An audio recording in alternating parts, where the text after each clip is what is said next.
Well, I'd like to call this caucus meeting to order. Please rise for the Pledge of Allegiance. I pledge allegiance to the flag of the United States of America and to the republic for which it stands, one nation, under God, indivisible, with liberty and justice for all. And Ms. Brock, has this meeting been duly advertised to be in compliance with the Freedom of Information Act? Yes, ma'am, it has. Okay. I'd like to entertain a motion to approve the agenda for caucus of March 9th. I'll make the motion. I'll second that. All right. We have a motion by Ms. Tavernick and a second by Councilman Brown. Any discussion? Seeing none, by show of hands to approve the agenda. All right, that is unanimous. Good. I don't think we have anything for council member discussion. I'll go right into executive session number 6. We have 4 items under South Carolina Code Section 30-4-70A2, legal advice related to the discussion of negotiations incident to pending litigation or other matters covered by the attorney-client privilege. And this is James Ware et al. Versus Beaufort County, the Buckingham Landing litigation.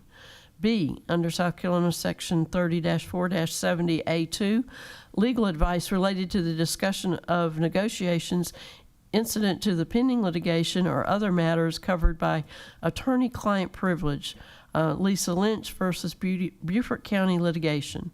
C, under South Carolina Code Section 30-4-70A2, legal advice related to the discussion of negotiations incident to the proposed contractual arrangements or other matters covered by the attorney-client privilege.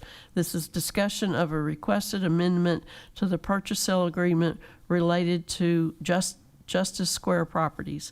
And D, under South Carolina Code 30-4-70A2, discussion of negotiations incident to the proposed contractual arrangements and proposed sale or purchase of property for a parcel located on Highway 21 on St. Helena near Sea Island Parkway.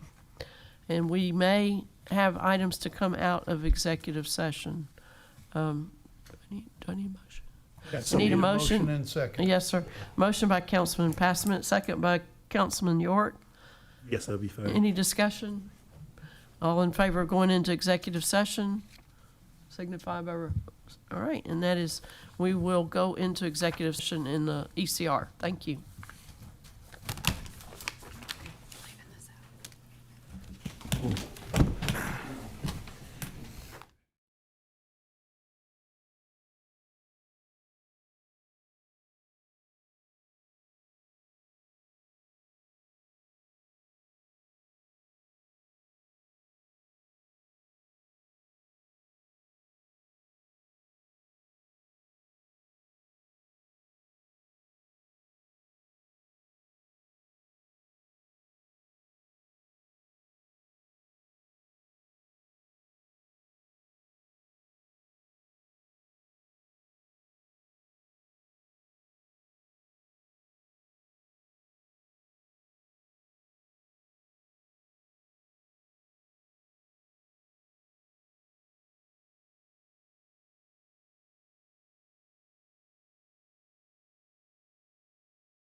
to come out of executive session. We'll wait till we get all our council members back.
We're waiting for one more council member to come. Had to go out to get something. No, just one. Oh, two. Oh, Go.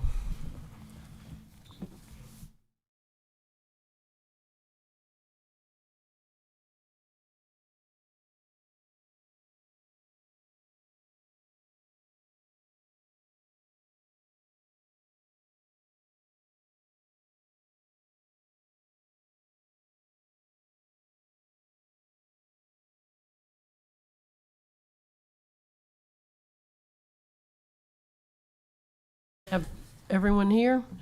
In an unusual situation, I will make the motion. I move that council authorize the county attorney and our outside counsel for the case of Lisa Lynch versus Beaufort County to negotiate a settlement in accordance with the terms and amounts as discussed in executive session, and that the county administrator be authorized to execute a settlement agreement for the terms and amounts as discussed in executive session.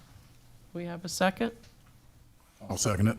A second by Councilman Bartholomew. By any discussion? None? A show of hands, or do we need to have a roll call vote? No? All right, all in favor of this motion signify by raising their hand. All right, so that. All opposed? Two, correct? Okay. All right, the motion passes. Thank you. At this time, we will, what's that? Oh, we have another motion. I'm sorry. Councilman Bartholomew? Yes, ma'am. I move that council authorize the county administrator to send a cure letter to Justice Square Associates LLC, informing them that they are in default by material breach of the purchase sale agreement for the King Street and Wilmington Street properties dated February 16th, 2024, and the amendment dated December 17th, 2024, and that they have 30 days to cure the breach of contract. Do we have a second? I'll second that motion. okay. It's fine. I think Give I it to heard Mr. Cunningham. Councilman Cunningham first. Any discussion? Seeing none by sign of hands, all in favor? And that is unanimous. Thank you. And at this time, we will, we are adjourned out of caucus, and we'll have a 5-minute break before the regular meeting starts.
I'd like to call to order the March 9th meeting of 2026.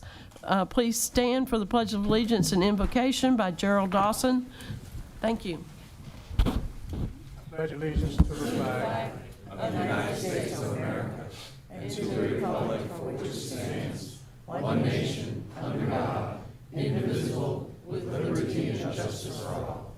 Please remain standing for the invocation. Let us pray. Father God, we come before you in the name of your Son, Jesus the Christ. We come, O God, acknowledging that you are God and beside you there is no other. We come, O Father God, and ask you now to intervene in the war that is in the Middle East and bring it to an end. Save, O Father God, the lives of the innocent children, the men and women on both sides of this conflict. End it, O Father God, as only you can, for mortal man doesn't have the power. Now we pray for this assembly that is gathered here today. We thank you for blessing us and having brought us to this point in this day. We ask you to guide us through this process now, and as we take care of the business that come before this council, let us deliberate, O Father God, in the spirit of love and capacity and companion for every individual in this county. That as we dispose of these issues that come before us, we do so in a manner with the utmost concern as to how it affects even the least amongst us. In Jesus' name I pray. Amen. Amen. Thank you.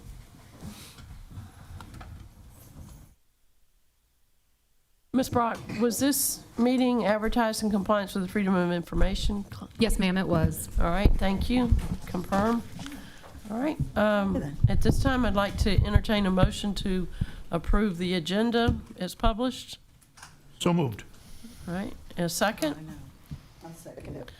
Thank you. All in favor by sign of hands? And that is unanimous. All right. Approval of the minutes from Caucus and County Council dated February 23rd. Do I entertain a motion for that? So moved. Thank you. A second? A second. Second by Councilman Glover. All in favor by sign of hands? All right, and that is unanimous.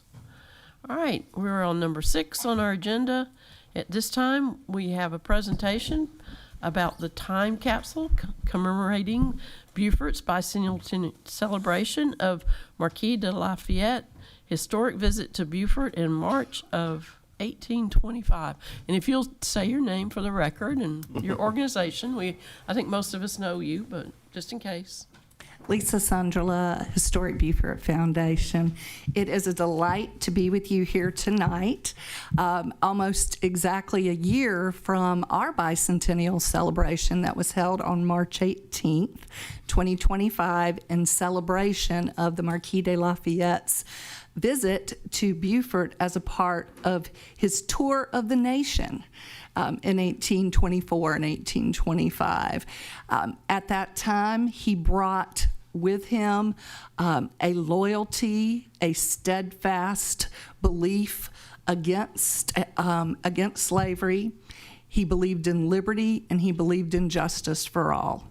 And we wanted to commemorate that last year with our celebration, and we thank the county for your partnership in that effort and for having the Beaufort County TV on site to film the events that happened that day, our partnership with the Beaufort County Library and the Beaufort County Schools. So we thank you all for that. Last year, we welcomed more than 3,000, and I think the police were 3,000 to 5,000 people that came down for the celebration on March 18th on a Tuesday. And it was exactly on the date that it had happened in 1825. We also welcomed from the Beaufort County Schools 500 fifth graders. And what was amazing was that your Beaufort County school system bused them down to the waterfront park so that they could be a part of this commemorative celebration and recognition, but also understanding the reason and the purpose for the celebration. And what we're here to do today is to not only, again, recognize that and the importance of the event, but do something so that we are saving this event for the future and saving it in perpetuity. And so what we're bringing to you today, and this is ceremonially, that's a hard word, what we're bringing to you today is our time capsule. And our time capsule over the last several months has been receiving memorabilia, artifacts, documents. For example, the resolution that County Council passed in support of the bicentennial celebration, the state, the House, and numbers of medals and proclamations from the SAR, the DAR, and all of our partners within the community. More than 64 people participated on our Lafayette Bicentennial Committee, and it's probably the largest planning committee outside of Water Festival that we have had within this community, and it turned out to be an absolutely tremendous event. But the time capsule, as we're calling it, will actually become a permanent part of the Beaufort District collection at the Beaufort County Library so that it can be used in the future for research, but also, and we hope this occurs, opens in 50 years and 100 years so that as we progress into the future, our children going forward, our families going forward, will have that legacy and be able to look back on it and to understand what we did as they're planning the next centennials of celebration over all of the years. So what we'd like to do first is I'd like to invite a few people up here with us. Donna Dinky, who is Vice Chairman of the Board for Historic Beaufort Foundation, and she's carrying the very delicate box. And I'd like to invite council down here for this. And then also we've got Grace Cordial from the Beaufort County Library with us tonight. And we have Stella Scott, who was instrumental in engaging all of our artists locally to be a part of this effort. And I don't think that there was anyone else from the committee here today. But if you would show it first to council, and they can see our commemorative time capsule. And of course, when Grace gets a hold of it, all the pretty bows will come off of it, and it'll be stuck, in an archive. But that's okay. I think the important thing is this is a part of our community. And we're just so proud to have been able to be a part of it and to be partners with you. We are leaving the box open until the end of March so that more pieces of memorabilia can be put into the box, because I know a few people just couldn't get it here in time for tonight. So we're going to get that word out to the community that they please let us know if they have anything, or that their children, the schools, and as a matter of fact, Karen apologized she couldn't be here tonight, and she wanted to be here with the Beaufort County Schools as a part of it. But we would like to present this ceremoniously to the county and to the Beaufort District Collection. Thank you so much. Wait,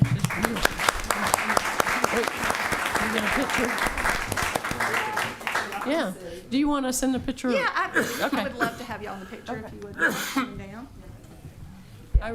I remember well the children. They had they dressed up, didn't they, Lisa? I Yes, remember you did. They did. They did a great It was job. fabulous. It was fabulous.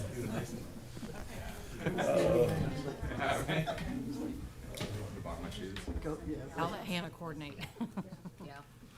Tell them where to. All the tall guys. You tell us where. You should be up here next to it, with us. Absolutely. Yeah. Good. Somewhere in here. And there's no belt. Y'all don't want that.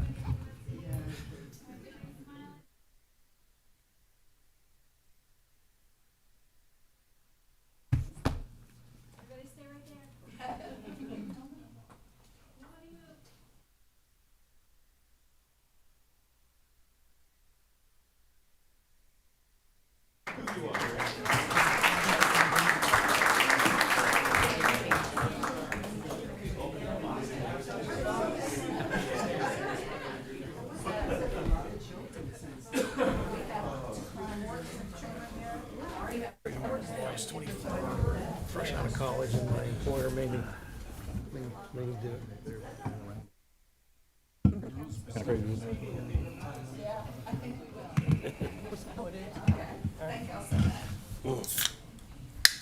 Oops.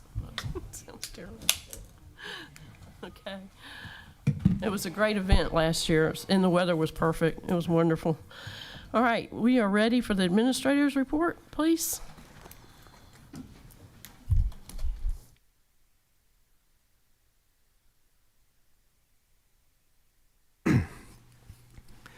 Good evening, Madam Chair, Council. Tonight we have a few recognitions. So I'd like to start off with Major Spencer, Jerome Spencer, with the Beaufort County Sheriff's Office. There he is.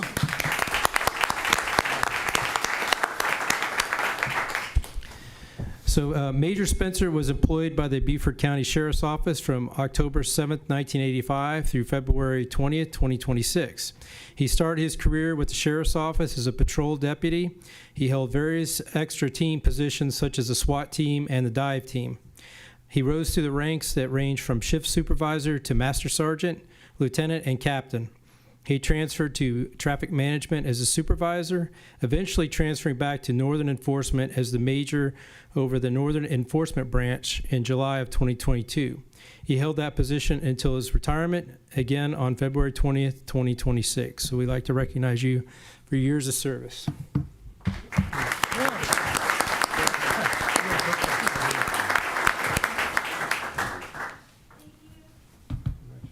Thank you. Say a few words for us. Appreciate recognition.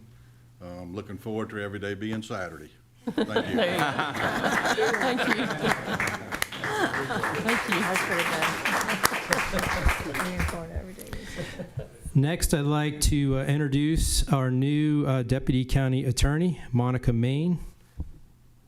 She's coming forward now.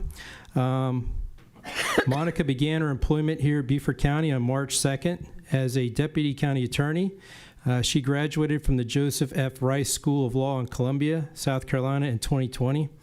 Since graduating, she has worked in several areas of law, including clerking for the Honorable Robert Bonds in Walterboro, South Carolina, and prosecuting criminal cases for the 14th Circuit Solicitor's Office. So yes, we got her from Duffy's, which I'm... We'll have to hear that. So you'll hear about that later, but we're really glad to have her here and welcome her to the team. Thank you. Thank you so much. I'm looking forward to the opportunity. Thank you.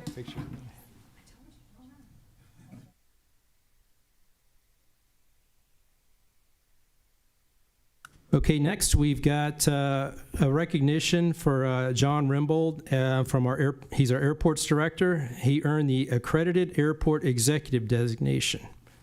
So I believe, John, you can come on forward.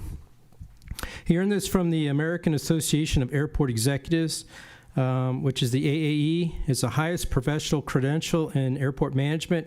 Is earned by only a small percentage of aviation professionals nationwide.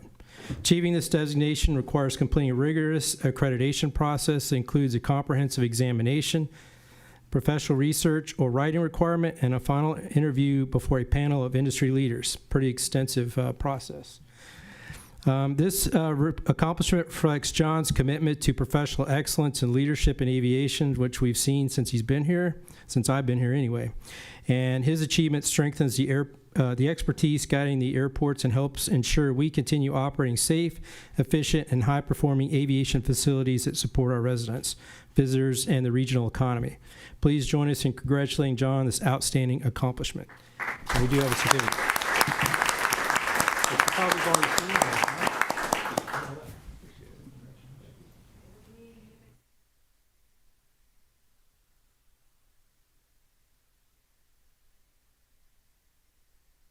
Just thank you. It's a big honor to do this. It did take a long time to do it, and I have to thank Jack Christine, who's the Chief Infrastructure Officer at Charlotte, he's one who was my professional mentor to get me through this. You can't get through without a good mentor. So a lot of credit goes to Jack and the other folks in the industry who helped me along. So I appreciate that. And thank you for the Congratulations. opportunity to continue serving. Yeah. Thank you. All right, thank you. Okay, next, I'll provide an update on the Transportation Advisory Committee, which met on Wednesday, March 4th at the new Riverside Barn in Bluffton, and continued discussions and prioritization of a list of transportation-related projects for consideration in November 2026. During the meeting, we had two presentations. One was our own County Transportation Committee Chair, Craig Gordon. He provided an overview of the program and discussed recent pavement management planning efforts. This is focused on county-owned roads as well as certain low-volume roads maintained by SCDOT. And we're taking that into account, so when we look at resurfacing, we look at what CTC's already funded. Next, we had Bluffton Town Manager Stephen Cease give a presentation on the town's significant growth over the past 2 decades, particular emphasis on current development activity in the Bluffton Parkway and Buckwalter Parkway corridors. He outlined several proposed transportation projects that would address traffic demands both within Bluffton and across the broader region. The committee then further had discussions regarding ongoing congestion and roadway safety concerns across the county, including concerns that were shared by residents in various parts of the community. And as Mr. Glover asked, the next TAC meeting will be Wednesday, March 11th, 2026 from 1 to 3. That's this Wednesday in Hilton Head at their town hall. And they will present their projects, and LATS program manager Stephanie Rossi will also present. The next upcoming meetings we're going to have after that are in Beaufort at the City Hall, and that's on March 18th. And then there'll be 2 locations, north and south. The working community meeting south of the Broad will be on April 1st, 2026, and that will be evening meeting from 5:30 to 7:30. And then there'll be a working community meeting in the north. That's on April 22nd. Also from 5:30 to 7:30 to allow for the public to attend. They'll then have a working meeting on May 6th from 1 to 3 with final recommendations to council on May 11th, 2026. So that's an update on the progress of the TAC. And pending any questions you may have. Anyone have any questions? Do we know the location of the 2 evening meetings? We do not have it. I do not have it here. I don't know if that's been posted yet, but we'll make sure that gets out. All right, any other questions for our administrator? Just quickly, Yes. How do you assess the progress being made at this time? My assessment is there's been a lot of really good dialogue among the members. I think they're all getting up to speed with the assistance of our staff on projects that are out there, and they're hearing from the community. So I'd say so far it's been a good dialogue, but I think there's still quite a bit of work to do to get to a prioritized list and something that we can get to the voters. But so far so good, I would say. Okay. Thank you.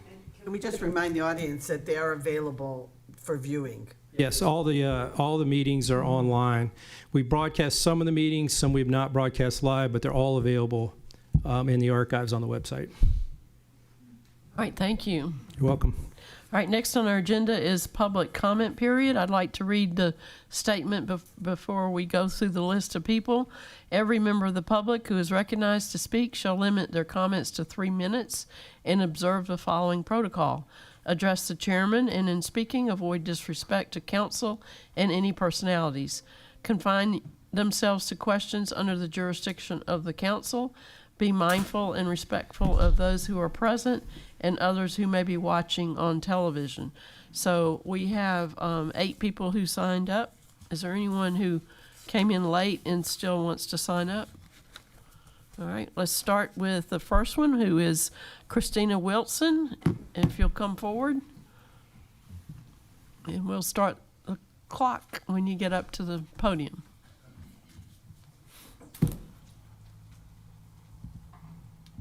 Madam Chair, Council. My name is Christina Wilson. I serve as the Executive Director of the Child Abuse Prevention Association. CAPA is a local nonprofit dedicated to strengthening families and preventing child abuse and neglect through education, family support, and collaboration with our community partners. We also operate the Open Arms Children's Home and 23 local foster homes, all of which help take care of victims of abuse and neglect. For many years, CAPA has worked closely with the Beaufort County Human Services Department to support families facing complex challenges. I attended the recent Chat with Council and watched the Community Services Committee meetings. Neither alleviated my concerns for the families we serve, particularly those who are struggling with housing instability, economic stress, parenting challenges, or system navigation, but who are not experiencing substance use issues. For these families, it appears the county's future role may be primarily referral and follow-up. My concern is simple: referral to whom?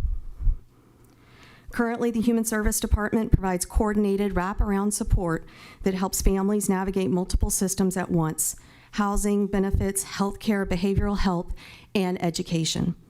This approach builds relationships with families, helps them identify their goals, coordinates us providers, and walks alongside them as they stabilize. That work is prevention. When families are overwhelmed in navigating complex systems alone, stress increases. Research consistently shows that high family stress is associated with increased risk for child abuse and neglect. Prevention-focused coordination helps reduce that risk by stabilizing families before crises occur. From our perspective as a community partner, it is not yet clear how those prevention-focused services will continue for residents who are not connected to clinical treatment through Nexus. I want to be very clear. CAPA deeply values our partnership with Beaufort County, and we recognize the difficult decisions you face in managing systems and finite resources. Tonight, I request that Council please slow down and ensure that the professionals and community partners who work with these families every day have the opportunity to help shape what comes next. If consolidation is necessary, let's work together to ensure that prevention services remain accessible to the broader community, even those without a need for substance abuse treatment. The prevention work happening today may be quiet, but its impact is profound. If we lose that infrastructure, our community may not feel it immediately, but families will feel it later. Thank you for your time and your continued commitment to the well-being of all Beaufort County residents. Thank you, Ms. Wilson. Thank you. Next on our list is Dale Dothot. Am I saying that right? Okay. When you have a weird last name, you really don't care how anybody pronounces it. So, thanks everybody for allowing us to speak. My name is Dale Dothot. I'm the president and CEO of United Way of the Low Country, serving Beaufort and Jasper counties. I've mentioned in previous council meetings that this community just isn't livable for a lot of people. Families are under structural economic stress that's been building for decades. Housing costs have dramatically outpaced wages. Childcare now consumes 20 to 37% for a lot of families. And inflation has eroded purchasing power even as wages lag behind productivity growth. We know that we have a lot of wealthy individuals in this community, but a lot of our community are what we call ALICE population. ALICE stands for Asset Limited, Income Constrained, Employed. So these are working families, and they earn too much to qualify for a lot of programs, but not enough to absorb a minor economic shock. One rent increase, one flat tire, one medical bill will send these families into crisis. At the same time, philanthropy can't absorb the gap. Most of the folks who donate money are middle-income individuals, and they're also cost burdened with the increases in the community. And charitable giving hasn't increased significantly over the last 4 decades. The result is predictable. Agencies are shifting into emergency services, which means that their proactive programs to help people become self-sufficient are getting tabled. South of the Broad, support agencies are pulling their funds and they're keeping them local instead of assisting community-wide. North of the Broad support, the agencies up here are simply running out of money to provide assistance. They can't do it all the time.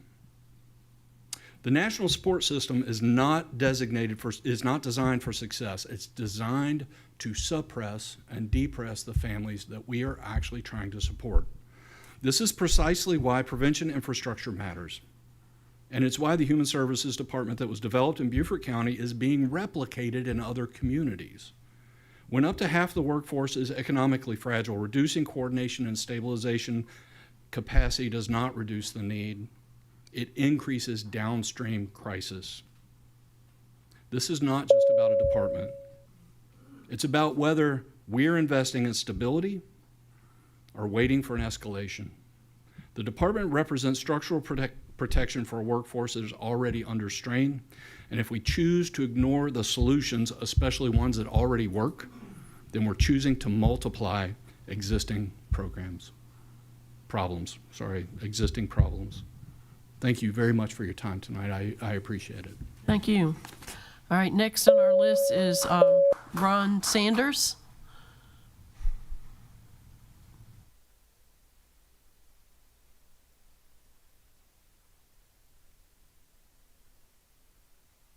Thank you for this opportunity to speak publicly regarding the department's closure and morphing into Nexus. I think it's been unclear how it's been handled so far.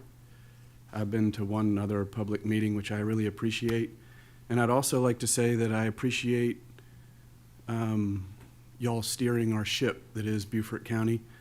And I really appreciate the prayer before this particular meeting. I find that very appropriate. So, yeah, our church helps with the shelter, and we're wondering how that's going to be coordinated and whether or not Nexus is going to work with us through that process.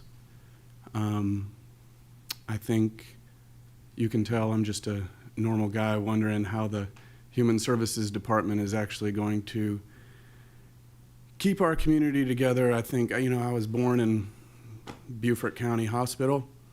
It's a nonprofit. We want to keep it going.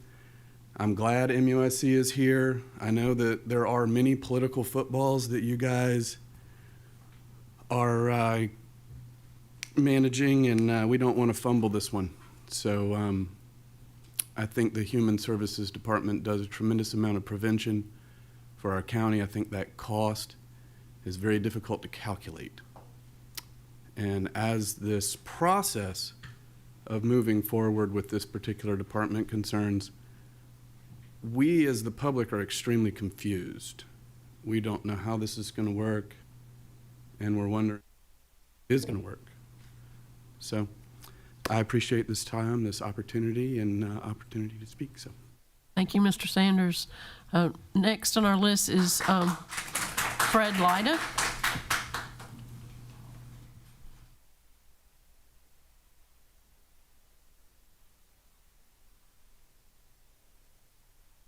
Council. My name is Fred Lyda. I've served as Beaufort County's Human Services Director for 28 years, up until last year, or 24. The Human Services Department and its foundational program, the Collaborative Organization of Services for Youth and Adults, or COSY, was created in response to a troubling reality in Beaufort County in the late 1990s. Christina alluded to it, and so did Dale. Dozens of local children were being placed in residential treatment facilities. Many of those placements occurred not because children required long-term clinical treatment, but because families were already in crisis. There was no coordinated support system in place. Those placements cost the state tens of thousands of dollars per child and often separated families when earlier support could have stabilized them at home. So Beaufort County Council took a leadership role and built something different. A coordinated human services network, focused on prevention, stability, and better outcomes for families. It was grounded in a unique health and human services partnership with more than just the multiple state agencies that have recently merged. And it's long been viewed as a model worth replicating statewide and nationally. This work is not simply information and referral. It's a neutral coordination hub connecting more than 100 community partners, nonprofits, schools, health providers, faith organizations, and public agencies, working together to help families navigate complex systems before problems escalate.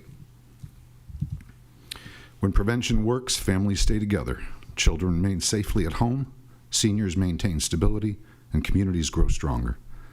And importantly, taxpayers avoid paying for far more expensive interventions later. County Council contributes roughly $400,000 a year to support this department. In the context of a $200 million budget, that's a very small investment, protecting very expensive public systems. Prevention protects taxpayers from far more expensive crises. Put simply, if you eliminate prevention, you do not eliminate cost. You simply move that cost into law enforcement, detention centers, courtrooms, emergency rooms, ambulances, foster care placements, shelters, crisis services, and countless other taxpayer-funded interventions. Even libraries and parks are not exempt, as they increasingly serve as de facto daytime refuges for unsheltered residents. These programs work because the department serves as a neutral convener, because agencies together to strengthen the entire human services ecosystem and solve problems before they become crises. Something that Nexus can't do, not because they're not qualified, but because they're not in that position. Thank you for listening. Thank you. All right, next on our list is Arnold L. Brown.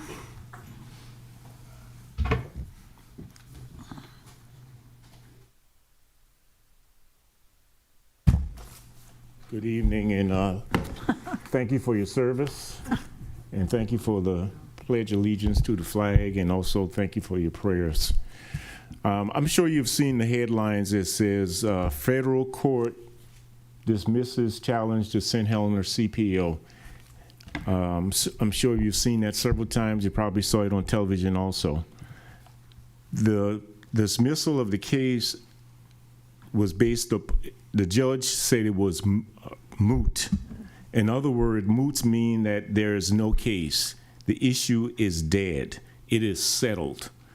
That's how I read the judge's decision, which I have a copy of it here. If anyone in the audience would like to have a copy of it, let me know. So what are the next steps? What are the next steps? Speaking of, like I said, I think, in my opinion, it's a dead issue. Easter is coming. Christ was raised from the dead. If anybody's going to raise this from the dead, let it be Christ. We're asking that the county council not raise this from the dead. So what are the next steps from the LVO in Pine Island? Well, they can drop the state case, permanently drop the state and the federal case. Just walk away and leave it alone. Or they can appeal to Beaufort County Council to come up with some reason to resend something, to revote, let's negotiate again. But I think we're beyond that point. We don't want to drag this thing out another 2 or 3 years. The government is not in the business of bailing out any private entity. Mistakes have already been made, and the government is not responsible for bailing out their mistakes. They propose going with 2 options. They should go with their second option. If that's on the table, they should go with their second option. And we ask the council members not to drink Kool-Aid. Kool-Aid is coming. I think that has already started already, where appeals are being made to individuals to come up with a reason to bring this back in front of county council so they can re-vote. So let us not go backwards. Let's go forward. It's in the court system. Let's continue it in the court system. We have faith in the court system. Let them decide. Let them decide. This thing has dragged out too long. Don't be afraid. That's the other thing. Just don't be afraid. Some members have expressed that they are afraid that the case is not good, it's not solid. My opinion, I think it's a good, solid case. Thank you very much for your time. Thank you, Mr. Brown. Next on the list Chairman, is, we don't make comments during I'm not public making a comment. comment. I'm just going to explain that I need to leave, and I will be on. Oh, okay, that's right. You told me Thank you. you. Okay. You have to be somewhere. Okay. Thank you. I apologize. I thought you were going to make a comment. All right. I wouldn't do that to you. Okay. All right. Our next person is Risa Prince. Is it Risa? Am I saying that correctly? Okay.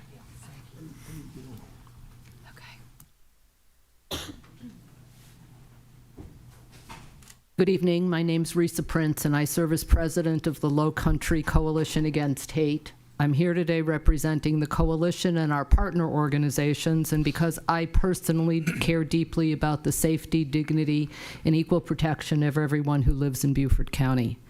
A hate crime is not simply offensive speech. According to the FBI, a hate crime is a criminal act such as assault, vandalism, or arson committed against a person or property and motivated in whole or in part by bias related to race, religion, ethnicity, sexual orientation, disability, gender identity, or gender. It's important to understand what these laws do and what they do not do. Hate crimes do not punish beliefs or speech. They apply only when underlying criminal act has occurred and when bias motivation can be proven beyond a reasonable doubt.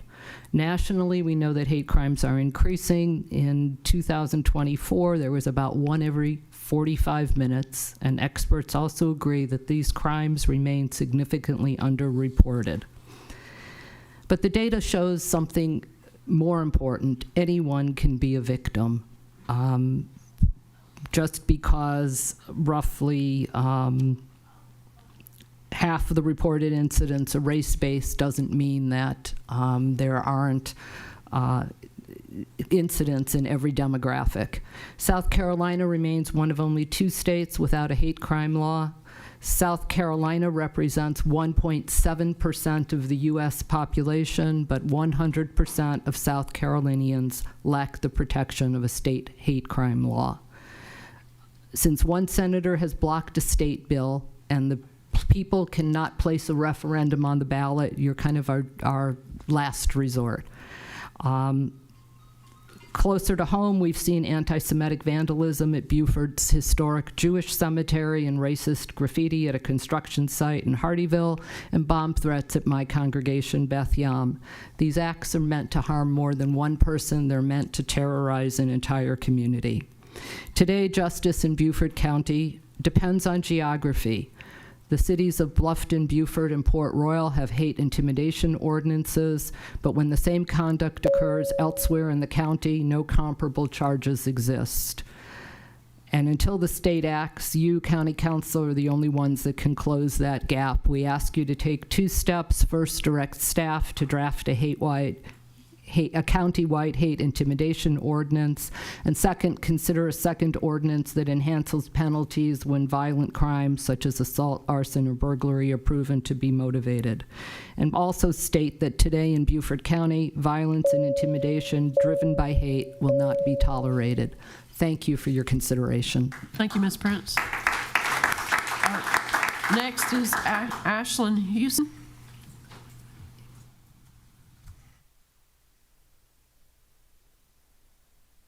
Hi, Council.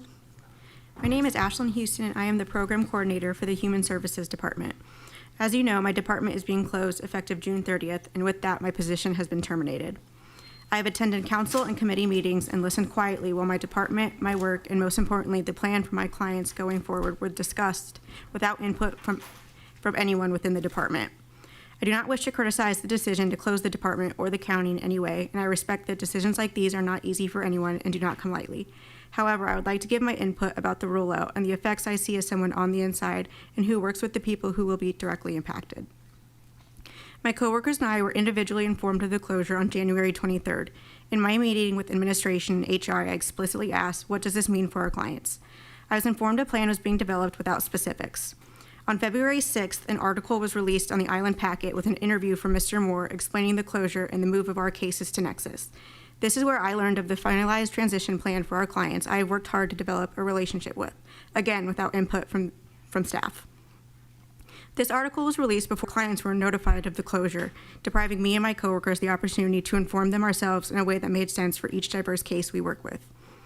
Most recently, in the Community Service and Public Safety Committee meeting, the topic of duplicated services was mentioned multiple times. I'm not familiar with every program that Nexus offers, but I do not believe they have any programs specifically for our unhoused population, which is the entire demographic that our outreach systems coordinator works with, whose job description was left out of that presentation. I can also share that of our current caseload, we do not have a single case that needs drug or alcohol use support. I was advised not to make a public statement, but I feel strongly that it is my ethical duty to my clients to ensure that they are being prioritized in every decision made regarding the closure of the Human Services Department. If anything, I hope the statement will remind all parties involved of this transition that who should be at the center of every decision being made, the clients and their well-being within our community. Thank you. Thank you, Ms. Houston. Next is Fred Washington.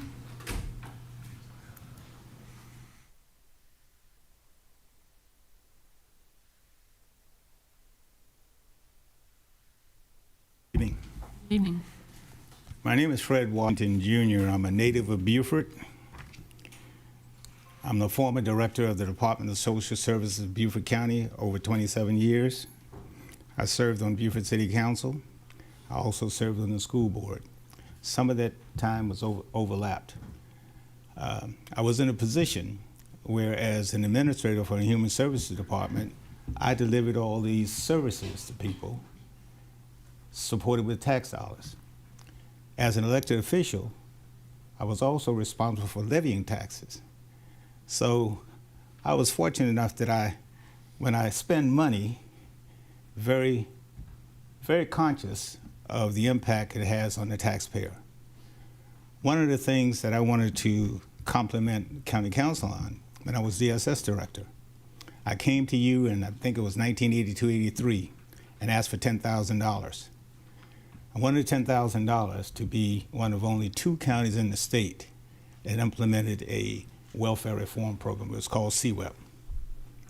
That investment made a difference in people's lives. This county council knew that we had to invest in people. We have many agencies that provide services, but we don't have the connectability.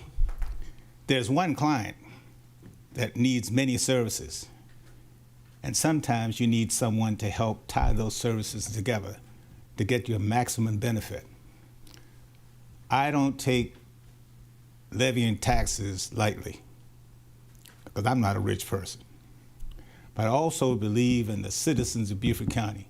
I was born here in Paris Island, so I'm a native. I am proud of this community. I'm proud of the innovations over the years and the investments that you've made in people. I'm asking that you continue to make that investment. When we deal with people, people are complicated. There are many services and requirements that they have. Sometimes you need a broker or a gatekeeper to help steer and direct those resources to maximize the results or the benefits of that program.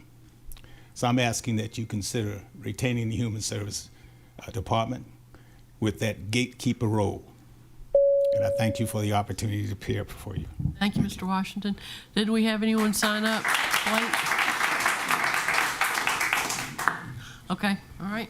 No, we didn't have anyone else sign up for public comment. I was asking Mr. Smith. I think he signed up for public hearing.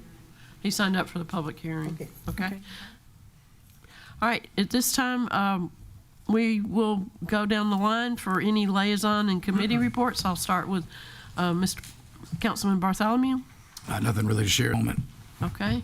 Councilmember Larson, do you have anything? We have a finance committee next Monday, and then there is a All Joy meeting to cover all things All Joy this Thursday at the Bluffton Library. And what time does that start? I think it is 5:30. It starts at 5:30. It's supposed to be an hour long. We'll cover everything, go through everything from drainage and sewer and land, the bike path, everything that we have going on down there right now. All things All Joy. That's easy to remember. Okay. Councilman Passament, do you have anything? Nothing. The library board meeting will be coming up soon. Councilman Reese? Yes, just one thing. On the way here today for this meeting, I saw a note come in that Phase 1, and Mr. Rembold, this deals with you, my good man, Phase 1 of the airport is complete, which we were focusing on. Do you have 1 second? Do you want to say anything right now? Oh, so we don't do that? Jeez, I'm sorry. Listen, am I correct in saying Phase 1 is complete? It'll be complete at the end of April. Oh, okay, thank you. There you go. We got that straightened up, but good. The work is going well. Thank you. I mean, we are on daylight savings time. Okay. No, thanks. All right. We'll start down with Councilman McAllen. Thank you. Representing the Natural Resources Committee, where the Green Space Advisory reports prior to coming to council, the next meeting of the Green Space Advisory Committee will be this Friday, March 13th, and the agenda will consist of the following. The Victoria Bluff tracks in the western region will be considered for funding. The Chelsea tracks, which are out of the county region, for consideration of funding. The Granger's Retreat, which is in the eastern region, for consideration of due diligence.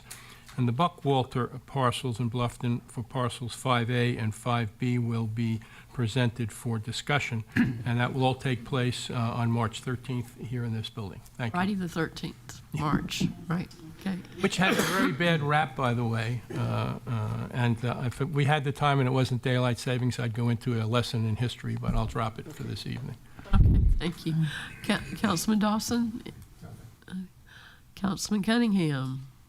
Yes, Fire Board will meet on the Bluffton Town Fire will meet on the 17th. We'll swear in a new member, and then we also have a public facilities meeting, I believe, on Monday. Councilman Brown? Thank you, Madam Chair. I attended the Design Review Board meeting last Thursday, and for all of you that know about Mainland Center, it's going in on 170. It's going to be, they presented the master plan to the board, and it's very exciting. Upscale restaurants and shops, and they're talking to different grocery stores. A grocery store will be going in, but at this point, we don't know which one. So. Councilman Taberner, Vice Chair. Beaufort County School District, they held a meeting on March 3rd. Chairman Carlton Dallas reported on topics. They attended the South Carolina School Board Association.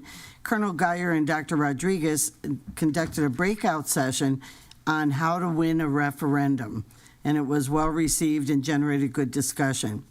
The district held their 5th annual 3-day African American History Education Conference with over 500 attendees. The conference aligns with the district's strategic pillar of, quote, engagement by providing our students knowledgeable information about their local history.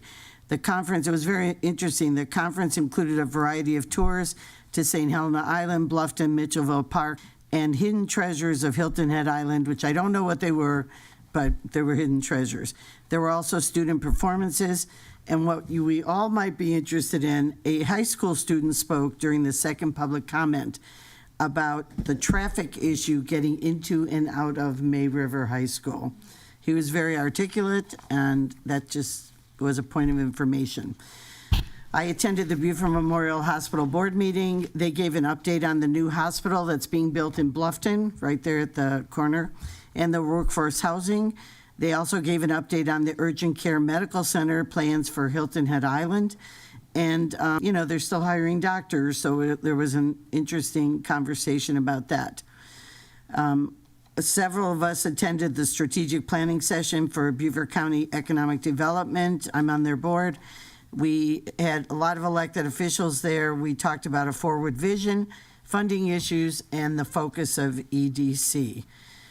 I met with Bob Wells about local A&H tax funds and the resolution we passed. And I also attended a Zoom for that for grantees. And I want to point out Allison did a great job. She was stellar on the Zoom. And the last one, I'm surprised, Joe was there, Alice, with our delegation. So I just want to inform the public what the delegation talked about, and I'm giving you a snippet. The one that was of interest, of course, to me was a homestead exemption. They're talking about taking it from $50,000 to $150,000. So, of course, what did we all think first thing? Who's going to compensate county for lost tax revenue? So they did talk about that, and whether it comes to fruition or not, we'll see. Senator Davis talked about the concurrency bill in the Senate. He's been very explicit on that, and that there will have to be guardrails put in place. The Senate is working on amendments. And then they talked about roads, the conversation of, can the county get infrastructure money to help with our roads? They were talking about, can the county and municipalities gather together and go to the SIB to ask for money for the roads? There was no clear answer to that unless I missed it, but they said, oh, sure, if you want to try it, go ahead. So we talked about that, and he also talked about what happens if the state gives us all their roads. That's been a conversation. What are we going to do with them? Well, how is going to pay for them? Will we be compensated? So that was on there. They talked about Exit 3 on I-95. You've all read the holdup there. They're in discussions of a medical hemp bill. They talked about funding for charter schools. And then Senator Davis has been out front with his concerns of data centers being built and the use of electricity, and will it impact the average citizen as far as bills.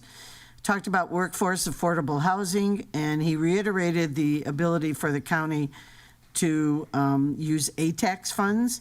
Mr. Passman has talked before that he's asked for them a possibility to waive impact fees. That was on there. And then they talked about TRICARE, will the state fund it? It was a pretty good session. I mean, a lot of it was covered. Where was that, Ms. Taverner? I was at the barn. Oh, okay. The barn in Bolton. The barn. I had two things. I'd like to recognize Janet Shelley.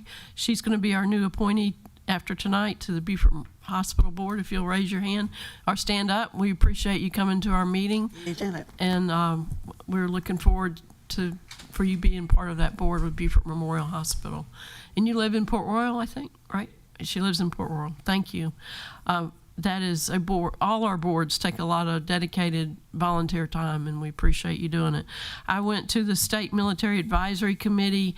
It's where all the local governments who have military interests go for a meeting. A lot of good information was shared with that, and I'll send out an email with some more of the details. One thing that was discussed was the Coast Guard coming to the Naval Hospital. And I'm sad to say that that is not going to happen. It's going to go to Birmingham, the old Birmingham Southern College campus in Birmingham, Alabama. But that was discussed at that meeting, and everyone thought it would be a great idea because we already train Marines, and if we could train Coast Guard recruits, that would have been wonderful. But so far, that's not going to happen. Another interesting fact they shared that in the United States today, only 23 of 100 young people can actually qualify to be in the military. And so recruitment is going to continue to be an issue nationwide. A lot of them cannot qualify, either physical requirements or other requirements. So, all right. Anybody have any last thoughts? About the state of the community you spoke? Oh, yeah. And Friday, David was there, I was there, Glover was there, and York Glover and Tab. It was a really good discussion, and we'll share some of the facts. And also, a lot of our staff was at that meeting. We had a whole table at that chamber. It was a full house at Data, and we'll make sure everyone on council gets some of the facts from that meeting. Used to be, I've forgotten how many people from northern Beaufort County commute anywhere else, but now it's gone up to more than 15%. Do I have that right, Jared? Yeah, more than in northern Beaufort County. If you're going to work, you got to get on the road. So that's what was one of those facts. And of course, the issues were the same that we've heard: workforce housing and a need for more people in the medical field. As we all know, our whole nation is aging. Is there anything else from that I left out? It was good. No, the data was really good. If the we data can was wonderful. Scan it and give it to council. Yeah, I'd like to scan it and get it out. Okay. All right. We are on item, the consent agenda. Do I have a motion to approve the consent agenda? So moved. Do we have a second? I'll second that. I heard Mark Larson. Okay. All in favor? Any discussion? None? All in favor by show of hands? And that is unanimous. And now we have York on the screen. Yeah, Okay. we do. All right. Number 11, I think this will be led by our county attorney. This is a discussion of a hate crime ordinance, and there was a lot of information in our backup package for this. And I remind you, this is a discussion, so do you want to present and then we can open it up for questions? Mr. Yes. Herbert? Good evening, Council. At the March 2nd Public Safety Committee, a motion was made to forward this discussion to Council for a discussion as to whether or not the County Council should direct staff to draft an ordinance similar to the ones that have been adopted by other counties in the state related to hate intimidation crime, or a resolution to support to the state legislature our support for show our support for a hate intimidation statute to make it statewide. So that's why we're back here. And part of the discussion involved looking to see what else was out there throughout the state as far as any action or activity that was taken at the local level, meaning county or municipalities, related to hate intimidation ordinances. So we've done some research, and what we found is that in 2019, Beaufort County Council adopted a resolution showing support for the House resolution for a hate intimidation statute across the state. Of course, the hate intimidation ordinance didn't pass through the legislature. It passed through the House, but it didn't get through the Senate. There's been a holdup there. In 2025, Charleston adopted a second resolution reinforcing what they passed back in 2019, showing support for the state legislature to adopt a statewide statute for hate intimidation, making that a crime, to enhance any violent crime that was completed with an act that fell within the purview of the state legislature as far as targeting specific protected groups like gender, race, origin, things of that nature. To date, there have been 2 counties in the state of South Carolina that have adopted a hate intimidation ordinance, and they're both the exact same worded ordinance. So Richland County passed it first in June of 2025, and then in August, Orangeburg County adopted the same ordinance throughout their county. And it's in the backup. Can you bring up the Richland County ordinance, Sarah? I'm going to read you what the Richland County Code of Ordinances makes an offense. And it's under Section 1811, and it's called hate intimidation. And it says, an offense defined, it shall be unlawful for any person to, within the unincorporated area of Richland County, commit a state crime,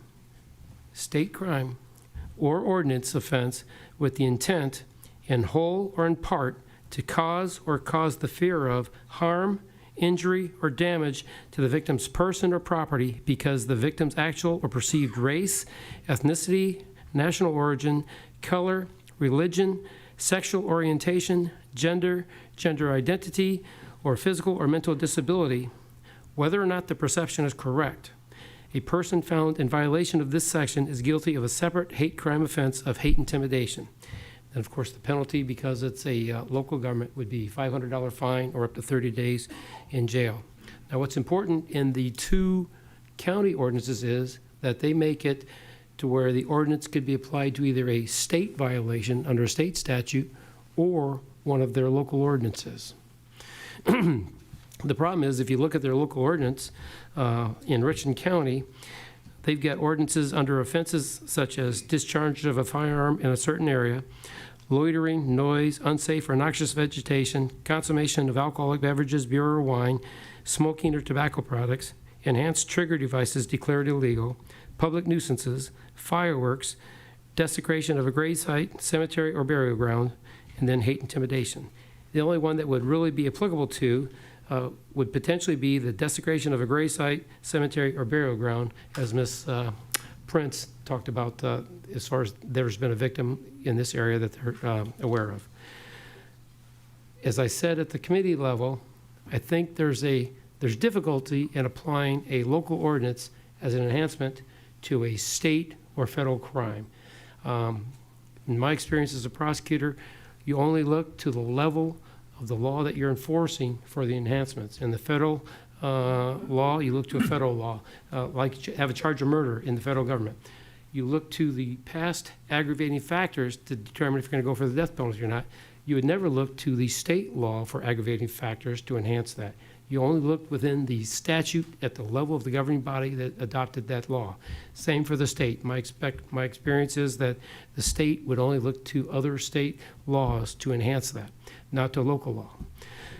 A local government should likely only look to a local law to enhance the penalty, would be my opinion.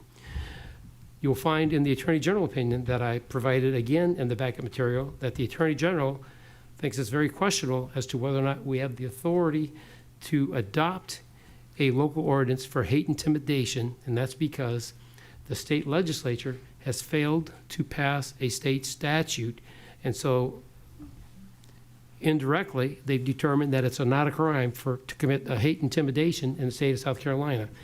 And the state constitution requires that the state legislature create general crimes across the state so they're uniform throughout the state, and we potentially be in conflict with that. So we'd be fighting off challenges if it was ever used to enhance a local or state crime if we adopted that ordinance.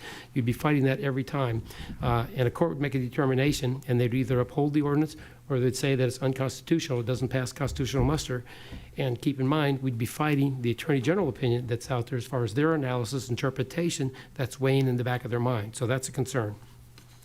Like I said, Orangeburg adopted the exact same ordinance, and then you've got three local ones. You've got Hardeeville, Beaufort, and Bluffton have passed hate intimidation ordinances locally. So you've got three locals and then the two counties ordinances in the state. There are several other municipalities across the state that have adopted local ordinances. So there's been more in the past 2 years in adopting those.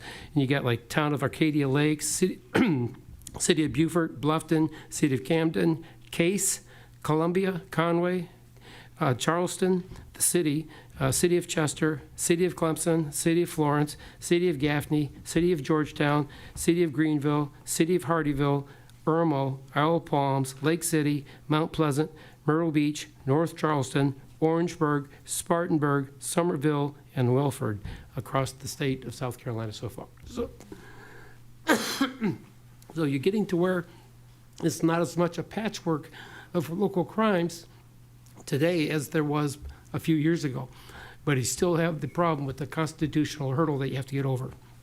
So I guess my recommendation would be that you strongly consider the path that Charleston took, and that would be to adopt an ordinance reaffirming our desire for the state legislature to adopt state legislation to make it a uniform crime across the state.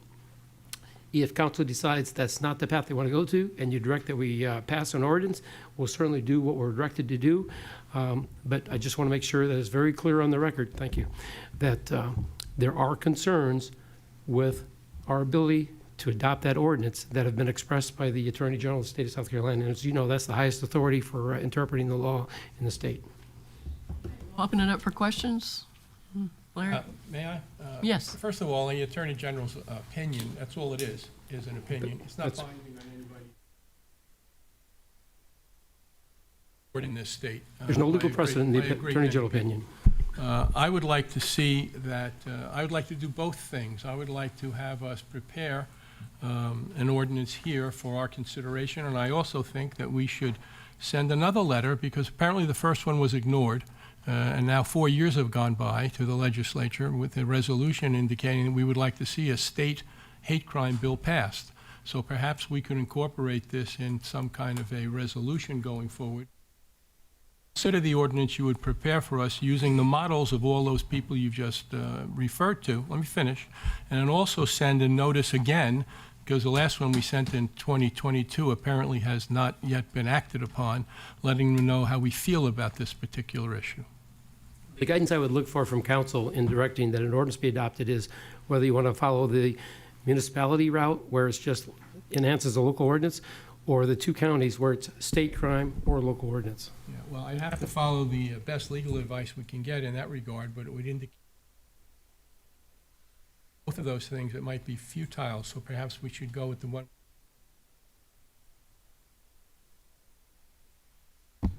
Councilman Dawson, did you have some? Yeah, it's obvious that the state is not going to pursue the state crime bill.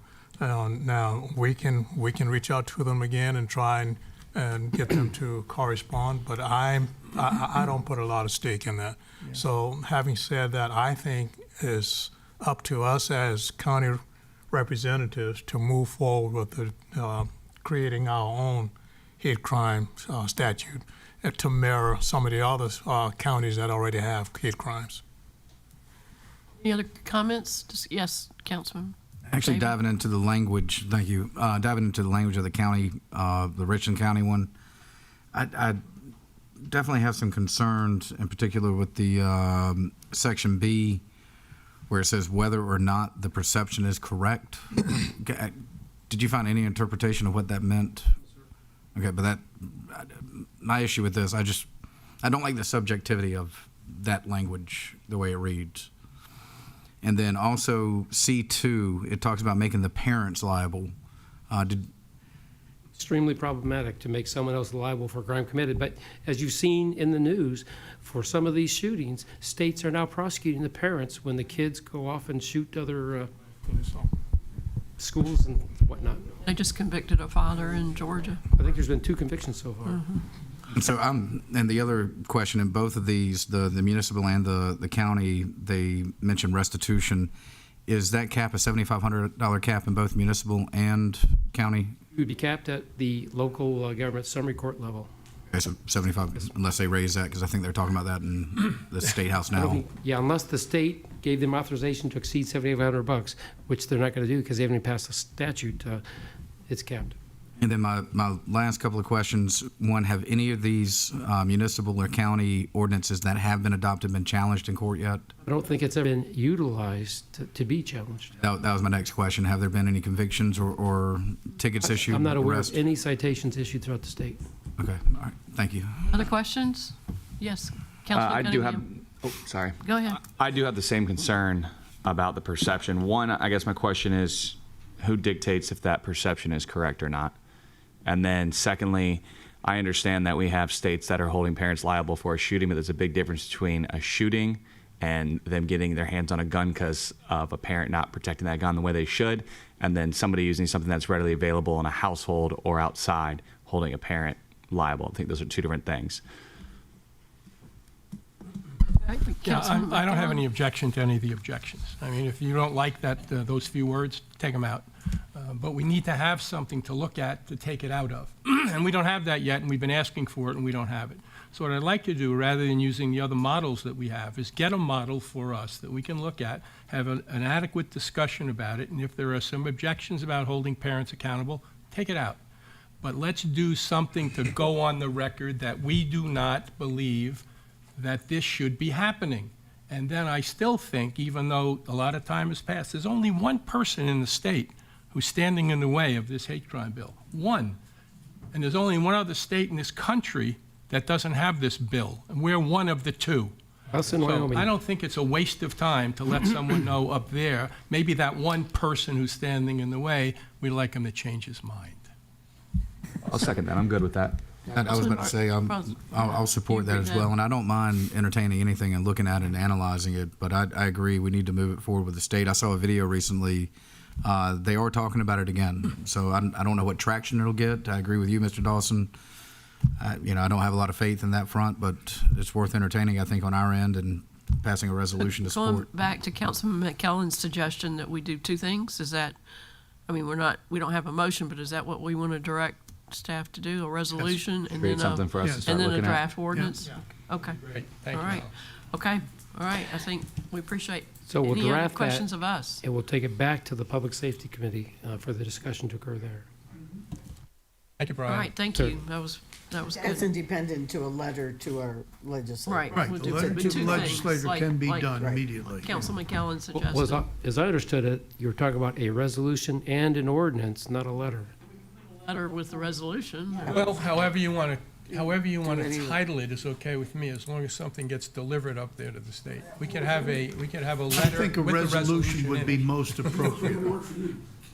What, I think a resolution would be most appropriate because it is the word of county council. Everyone agreed to. Yeah. Otherwise, it would just be a letter. It'd be better if everybody, if we showed some unanimity here in our desire to have this happen.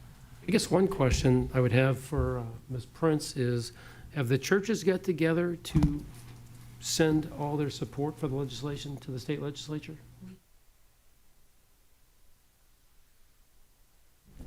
No avail, I take Sending them it. to Yeah. the wrong people. Yeah.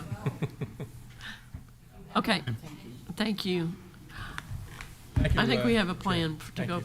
All right. Thank you All very right, we're on agenda item 12A. This is appointment of Janet Shelley to the Beaufort Memorial Hospital Board of Trustees for a 4-year term with an expiration date of February 2030. Do I have a motion? So moved. I have a motion. I'll second. And a second. Any discussion? Seeing none, all in favor of appointing Janet Shelley to the Beaufort Memorial Hospital Board. Thank you. We appreciate you being here tonight, too. And I'm going to let our Vice Chairman do 12B. I'm going to take 12B. I'd like a motion, appointment of Alice Howard to the Southern Carolina Alliance Board of Directors and the Southern Carolina Alliance Board of Directors Executive Committee for a 3-year term with an expiration date of February 2029. I'll motion. Thank you. A second? I'll second. And I'll just comment why we're doing this. It is traditional that the chair of council sits on the SCA and sits on the executive committee. That has not been the case in Beaufort County, and we are rectifying that to be in line. Yes, ma'am. So, all in favor of this motion, please raise your hand. And you are on. Okay, thank you.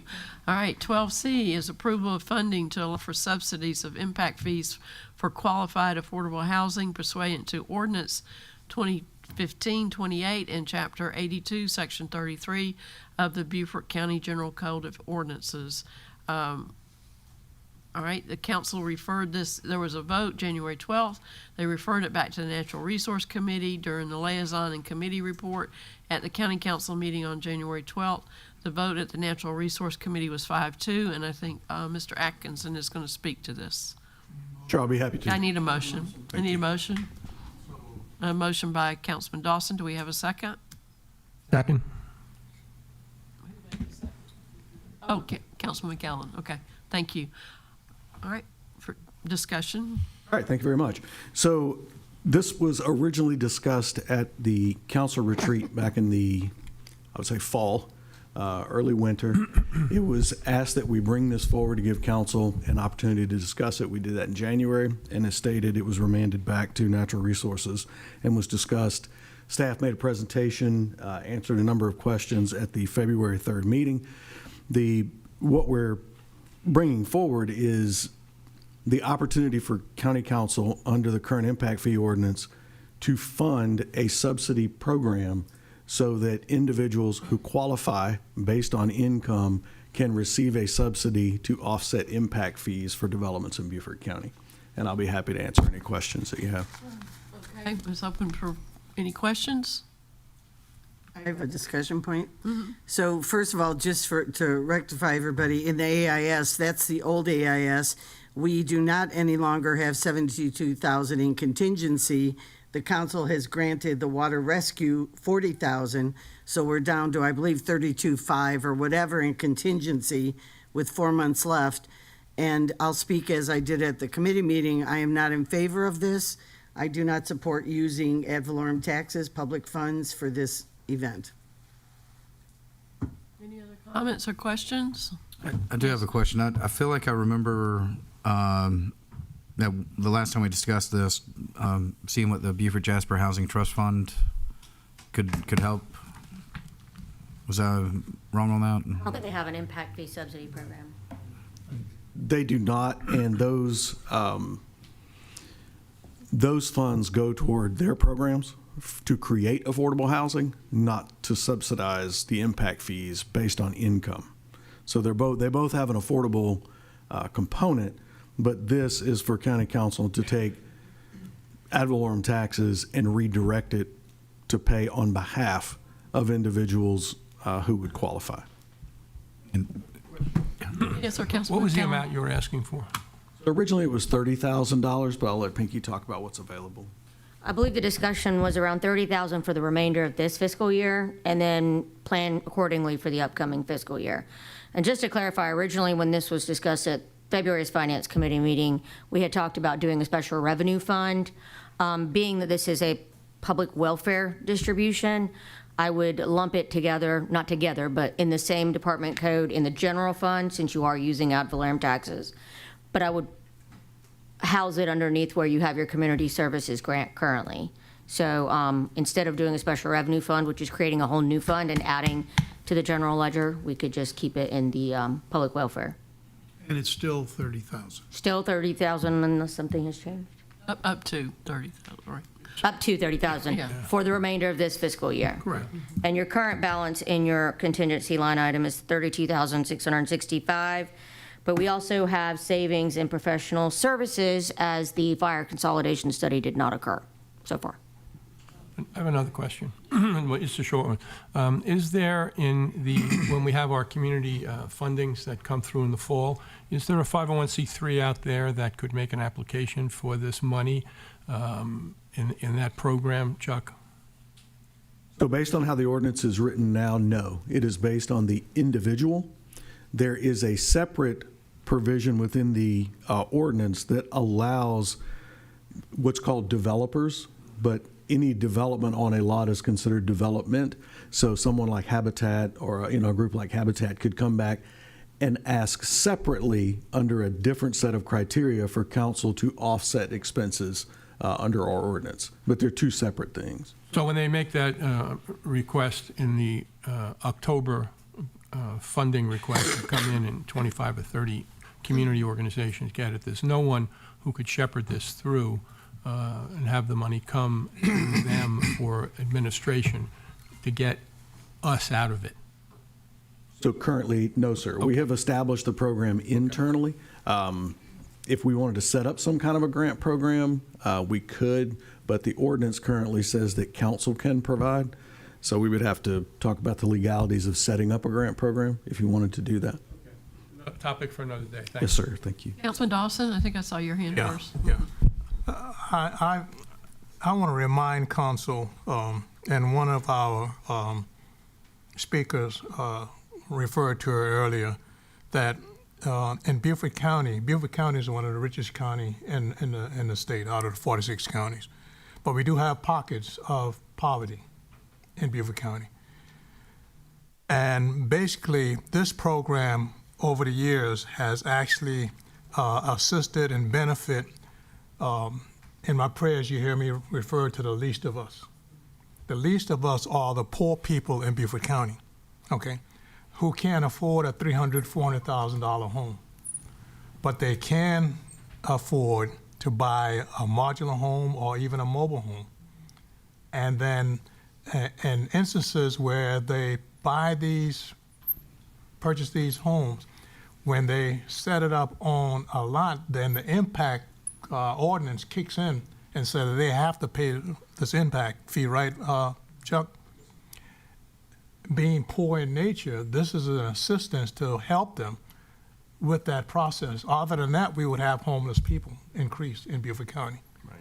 So I need us to understand, when we say we're not going to support this, I need us to understand the gist of it all, and if that doesn't change your mind, then so be it. Councilman Cunningham? Yeah, I just have a couple questions, the same questions I had the first time. How many, this program's been, we found out this program, a couple people on council have been around for a while. How many people have used this program in the past 5 years? So in the past 5 years, I don't think any. Previous to that, it was 4 or 5 per year. Okay. And then the other one is, what are the requirements to approve for this? Is it just the financials that are put in the medium, the 60% and under? It should be 61 and to 79 and then 80 and over? Correct. So there's no That's other requirements outside of that? Nothing that they already have to be a resident, so it could be anybody moving to this area. They don't even have to be a resident of Beaufort County currently. But it would be 4 homes being set up in Beaufort County. Correct, but I'm saying anybody that's not even a Beaufort County resident could apply for this. If they're moving into Beaufort County and buying a If home. they're the applicant, yes. Okay. And then, I guess, 2 more questions. Who gives the final approval?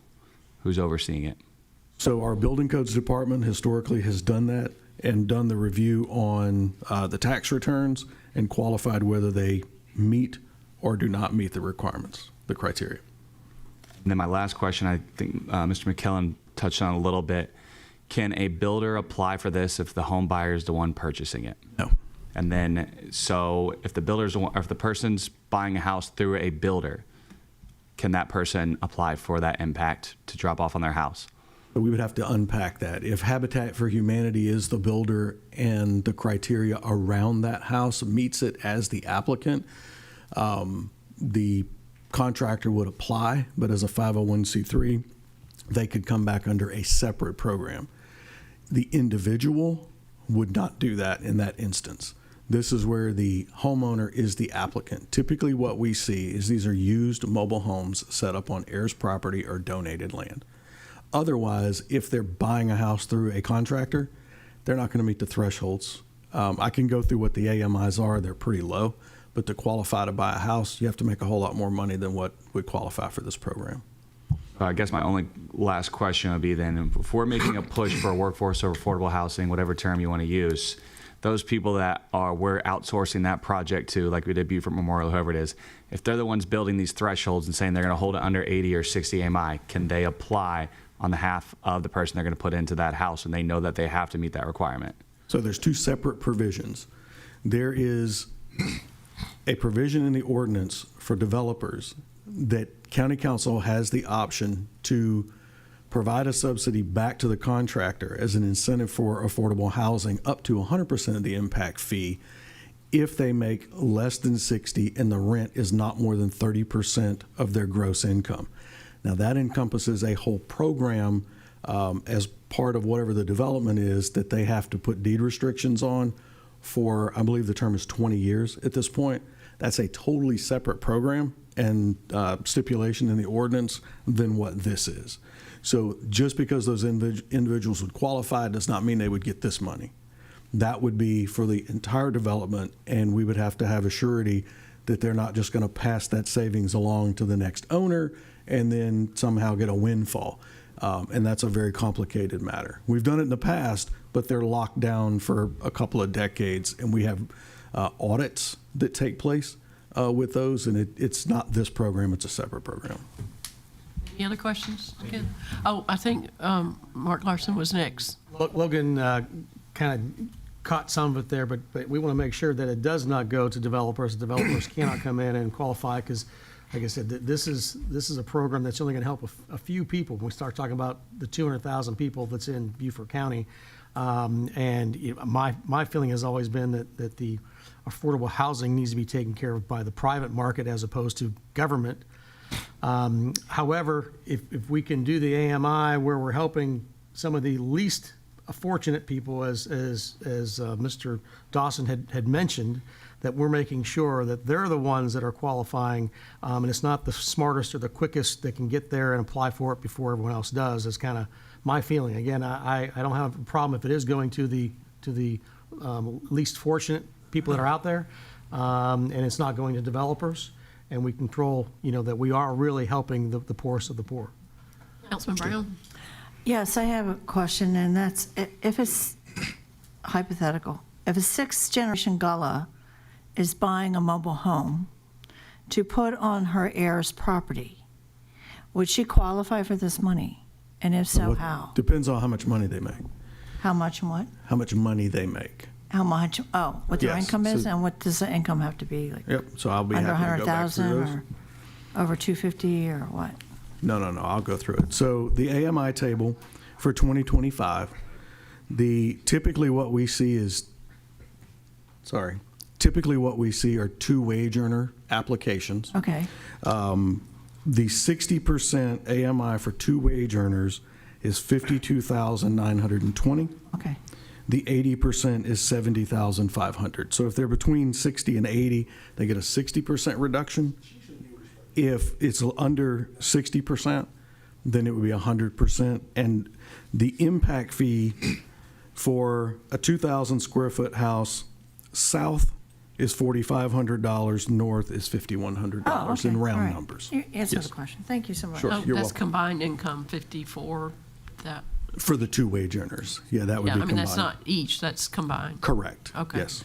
All right, we have any other questions? Yes, Councilman Bartholomew. Just last, trying to understand the history of the program. It looks like it was enacted in 2015. Is that right? Yes, Of this sir. current ordinance? Correct.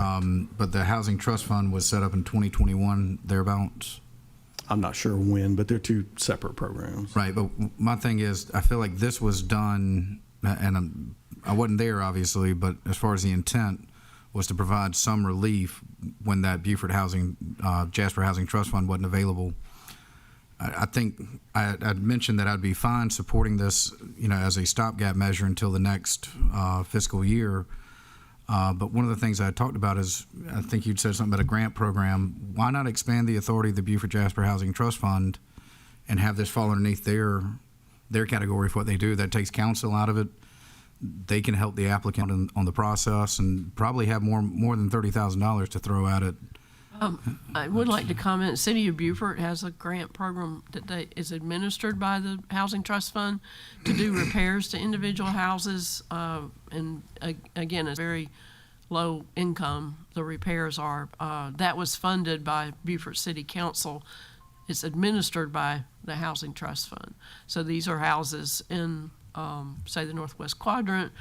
They have to be owner occupied, and it's working out pretty good from what I understand. But it was a grant given. The city granted the money to the Housing Trust Fund for them to administer it. It doesn't cover impact fees. This is just repairs to houses. But we could essentially, based off that model, expand it and take essentially this ordinance, take the Beaufort Jasper Housing Trust Fund, get partner buy-in from Jasper County and from the municipalities, and expand this program that directly helps people offset. Or we could just do it independently, just to say, either way. Okay, so That's my thoughts on Councilman it. Sorry. Cunningham? Just one more question to piggyback off Ms. Brown. So if the only requirement you're saying is a financial aspect, so there's no requirement to prove who the homeowner is then? No, the applicant has to be the owner of the home. Right. But the question was about the financials. So it has to be the person that either has their name on the deed or the person that filed for the loan. It's going to be required to their name be on it. So for example, you can have somebody circumnavigate it, say, okay, together we earn 70,000, but I can separate mine. I only earn 20, so we can get 100%, and then I just keep the name off of it. Anybody listed on that application is counted. But they can choose which names go on the application. All right, so let's talk about mobile homes. Beaufort County takes the title and we register mobile homes. Okay. Whoever's on that title as part of the application. Perfect. So whoever is the owner of the title of the home. Correct. Perfect. Yes. Yep. Mobile homes are a little different because they're owned like personal property, not real property. So, yeah, we have the title. We require the title as part of the application and the registration. Yes. All right, any other questions? And we're talking about this until the end of this fiscal year. Yes, Councilman Dawson? If I might respond to Dave's concerns about the housing trust participating in this program. I don't think we set up the housing trust to deal with what was being presented before us now. So I think we should keep them separate. Yes, we do. Do we have, well. We had a motion We and had a a motion second and on a the second. floor. All We right, just I need think to it's time take to call action the- now. Call the vote. I'd like to make one more comment. What David suggested might be a good long-term thing to work on, but we'd have to have an agreement with the Housing Trust Fund. To me, this is just until the end of this fiscal year. In my mind, that's how, but we need a roll call vote, I'm sure. Do we have any applicants now? No, because No. I think I don't know, Mr. Axton, do you think we would if it's Pat? So what we would do is we would contact the mobile home dealers, different ones that have historically participated. We would go back and look at those, contact them, let them know it's available. We could go through Hannah and do a press release on it so that folks would know it's out there. Do I think people would apply? Yes. Thank you. Yes, ma'am. Okay, we're ready for roll call vote. Councilmember Dawson? Yes. Councilmember McGowan? Yes. Councilmember Reitz? No. Councilmember Passman? Yes. Councilmember Lawson? Mark Lawson, yes. Councilmember Glover? Councilman Glover? Yes. Is he on a plane? So he's on. Councilmember Cunningham? No. Councilmember Brown? Yes. Councilmember Bartholomew? Yes. Vice Chair Tabernick? No. Chair Howard? Yes. The motion passes. What was the count? 8-3. 8-3. Okay, thank you. Appreciate that. And now we go to ordinances, and I'll turn it over to Ms. Tabernick. Okay, ordinances for third reading. We have 2026/03, which is an ordinance authorizing the acceptance of drainage easement located on Leo Green Road. The vote at public facilities on January 20 was 10-0. Well, it was unanimous at each of these, even at first reading. We had the second reading and public hearing February 23rd. It was 11-0. So do I have a motion for this ordinance? So moved. Thank you, Mr. Passman. Second? Did I hear a second or miss? Oh, Dawson. Oh, you were so quiet over there. Okay, Mr. Dawson made the second. Any questions on this one? We've talked about it several times. Questions, comments from council? All right, all in favor, please raise your hand for ordinance 2026/03. Thank you. 2026/05 is an ordinance authorizing the abandonment of a drainage easement recorded in Deed Book 3695 at pages 3345 to 3347, and Deed Book 3695 at pages 3348 to 3350, located off Gumwood Drive in Northern Ladies Island. And this again went through public facilities. The first reading and the second reading were unanimous yes. Can I have a motion for this ordinance? So moved. Second.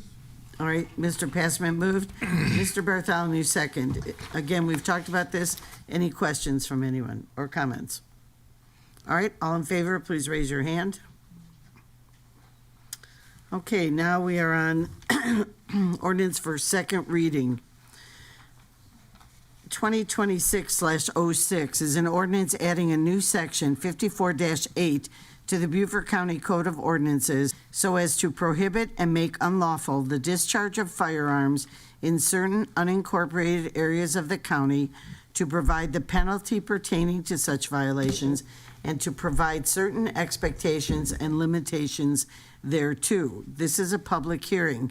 The vote at Community Services on February 3rd was 6-2. The vote at first reading on February 23rd was 7-4. Can I have a motion to put this on the floor, please? So moved. Thank you, Mr. Passman. Second by Mr. McEllen. This is a public hearing, and I do have people signed up for the public comment. Eric Berman, you are number one. Thank you. I found out that the public hearing portion is unlimited, so I put 30 minutes next to my name. Okay. I hope everyone's okay with that. That's a joke. That's a joke. I know it was. All right. I saw you wrote 30 minutes. Yes. Yep. Okay. Chair Howard, council members, thank you for your time tonight. My name's Eric Berman. I'm the graduate of the Citadel, served for 8 years in the Marine Corps, local business owner. I'm a member of the City of Beaufort Historic District Review Board, and I'm also on the Land Council for the Chamber. I found out about this not too long ago and felt compelled to put some words together and speak with you guys. Most importantly, I'm the father of 2 kids. I have a 3-year-old and a 6-year-old. Let me be very clear, as a father of 2 little kids, I would be the first one here to come to you asking for y'all to do something if somebody shot rounds into my house. But I think this draft ordinance is not it. This draft ordinance is not accountability. It's an illusion of safety. We've all heard the justifications for this proposal. We've heard about the incident in Shadow Moss, about New Riverside neighborhood, the claims about bullets flying overhead. But the actual facts are tenuous. In the Riverside case, the sheriff's office couldn't even fully investigate the matter, so we don't know the full story there. Furthermore, at least one of the neighbors spoke out saying that they thought the claims were baseless. I think, are we really about to pass a sweeping countywide ordinance that restricts property rights of thousands based on an isolated, unverified complaint from one neighbor? There's about 200,000 citizens of this county. We've got 2 incidents that we're talking about. If my math is correct, that's 0.0015% of the population. I don't think, well, sorry. Even if those claims were perfectly true, discharging a weapon into a dwelling is already a felony under South Carolina state law. Recklessly handling a firearm that endangers others can already be prosecuted and carries severe civil liability. We do not need a new county ordinance to make an illegal act illegal. If law enforcement cannot currently investigate or prosecute an existing felony, what makes this council think they will catch someone under a brand new, highly specific 500-foot boundary law? They won't. You can make arguments about it being a deterrent. I think there's plenty of founding father documents and letters written about curtailing people's liberties in the name of deterrence. So I think that's also a bad argument to make. Let me address that rule directly, the 500-foot rule. The ordinance proposes to make it unlawful to discharge a firearm within 500 feet of any building, dwelling, park, or playground, and the penalty would be a $500 fine or 30 days in jail. I want to be very clear so that my words are not twisted. Nobody in this room supports recklessly shooting near a playground or a park. That's dangerous. I don't support it. It's completely unacceptable, and handling a firearm in that way endangers folks. Handling a firearm in that way that endangers people is already illegal. Anyone who does it should be prosecuted to the fullest extent of the law, but we already have laws to do that. This draft ordinance uses a blunt 500-foot instrument to address a problem of individual negligence. A 500-foot radius is massive, more than 1.5 football fields in every direction.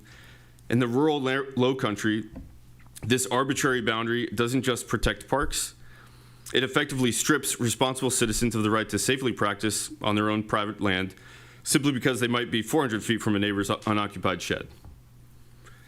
Passing sweeping restrictive laws to create the appearance of action is lazy governance. Benjamin Franklin famously warned those who would give up essential liberty to purchase a little temporary safety deserve neither liberty nor safety. You are trading the private property rights of normal citizens for an enforcement nightmare. Are our deputies really expected to patrol the dense woods with tape measures, going from house to house, 499 feet, 501 feet? Are people going to be going around with video cameras, taping people, safely practicing the use of their firearms? Is that what we're hoping to achieve? Furthermore, this draft creates an arbitrary 2-tiered system of property rights. It includes an exemption allowing landowners to protect their property from animals. However, this exemption strictly mandates that the property must be a parcel of at least 25 contiguous acres. How about folks with 24 acres, 15 acres? Their property rights are not as valid? Why does a family on 24 acres have fewer rights to defend their livestock or pets than a family on 25? It's bureaucratic overreach, completely disconnected from the realities of rural, low-country living. I'm not the only one who sees it this way. I've spoken with our local delegation at the State House, and they're also deeply concerned about the overreach of this draft ordinance. South Carolina has a long-stood tradition for stronghold conservative and libertarian values. We do not punish the vast majority of responsible citizens because of the reckless actions of a few. We don't have to trade our rights for safety, we just need smarter legislation. I know one of the councilmen here, Mr. Bartholomew, has proposed an alternative draft that perfectly balances public safety with constitutional rights and focuses on individual accountability, not geography. Instead of an arbitrary geographic boundary, his draft explicitly criminalizes discharging a firearm into a dwelling, negligently, recklessly, or with wanton disregard for the safety of others.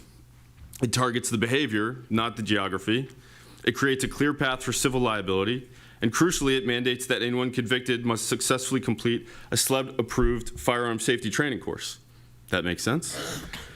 That actually addresses the root cause. I urge this council to embrace principled leadership. Do not punish the masses for the sins of a few. Reject this ordinance. If you must do something, then adopt Mr. Bartholomew's alternative. Hold the bad actors accountable, and leave the liberties of the responsible citizens intact. Thank you. Thank you, Mr. Berman. Jeff Myers.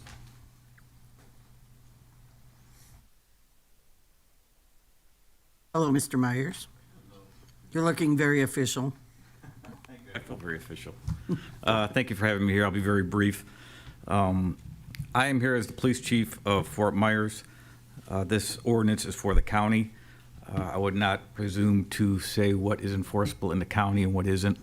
What I really just wanted to highlight is what did happen in Shadow Moss. Just urge the council that something needs to be done.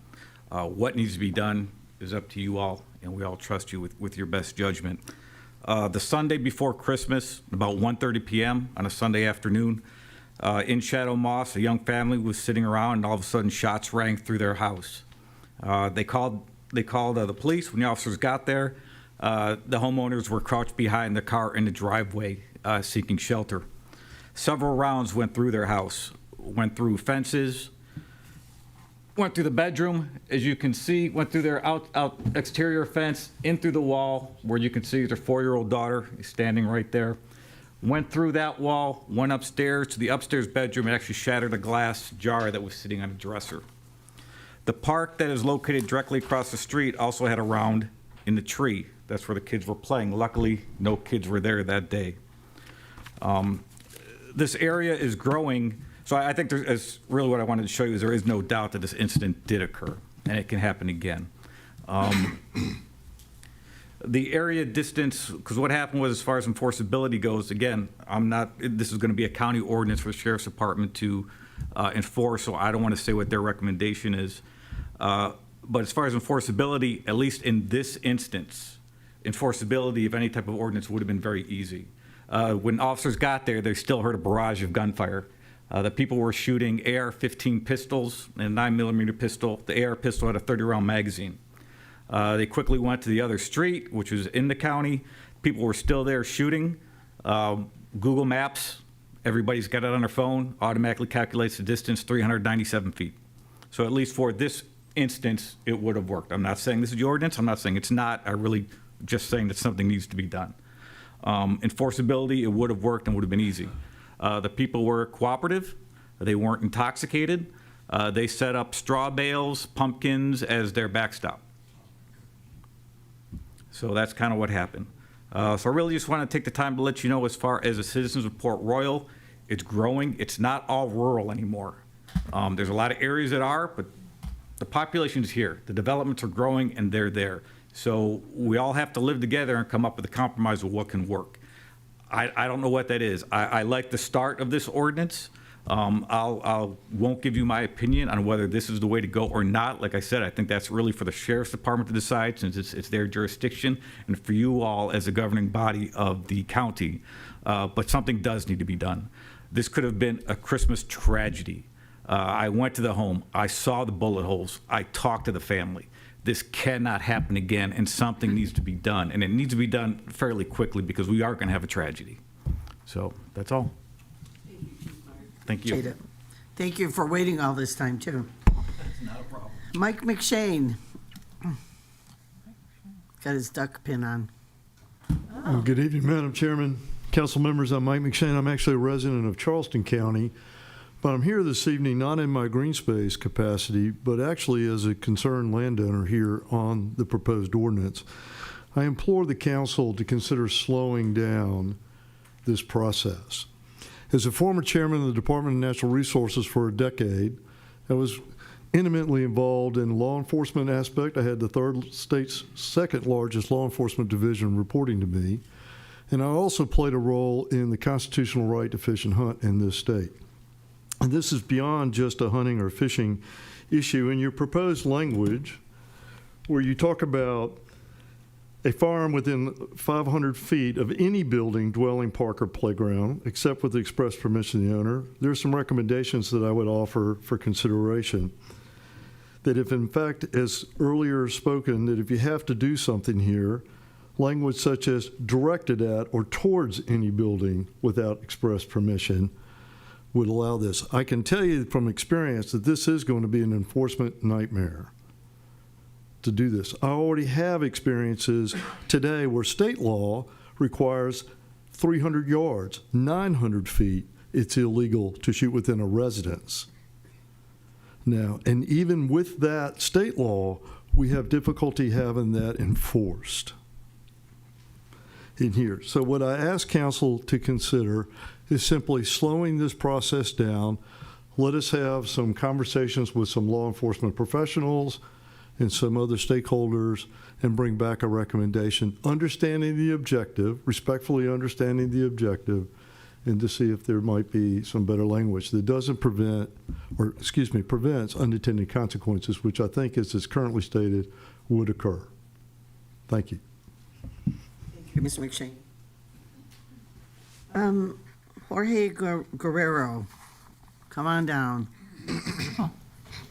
We know him. Hi, how are you?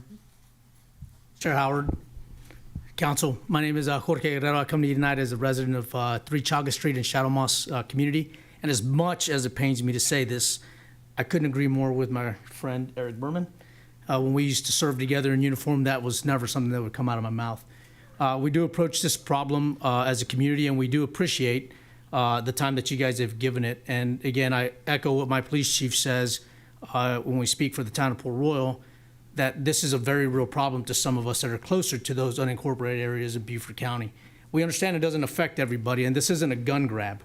This is just mere accountability-based tactics, essentially, to bring those that are wantonly discharging their firearms into communities, or into homes specifically in this case, in some of these cases, to account.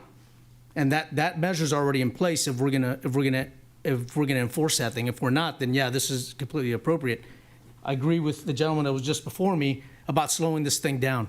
Without that, it looks like a knee-jerk reaction, and we're flippantly just telling folks, yeah, we're gonna get it for you, and just kind of move along.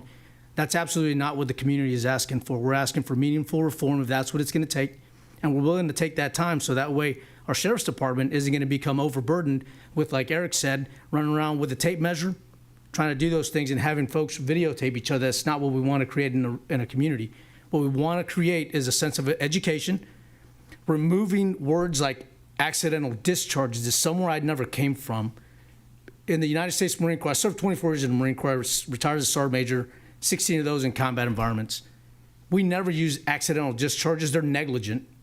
You understand that you have a weapon of war inside your hand. You're holding that thing, and it doesn't just go off on its own. There isn't a pistol, rifle in this day and age that will fall and discharge itself. It's just not going to happen.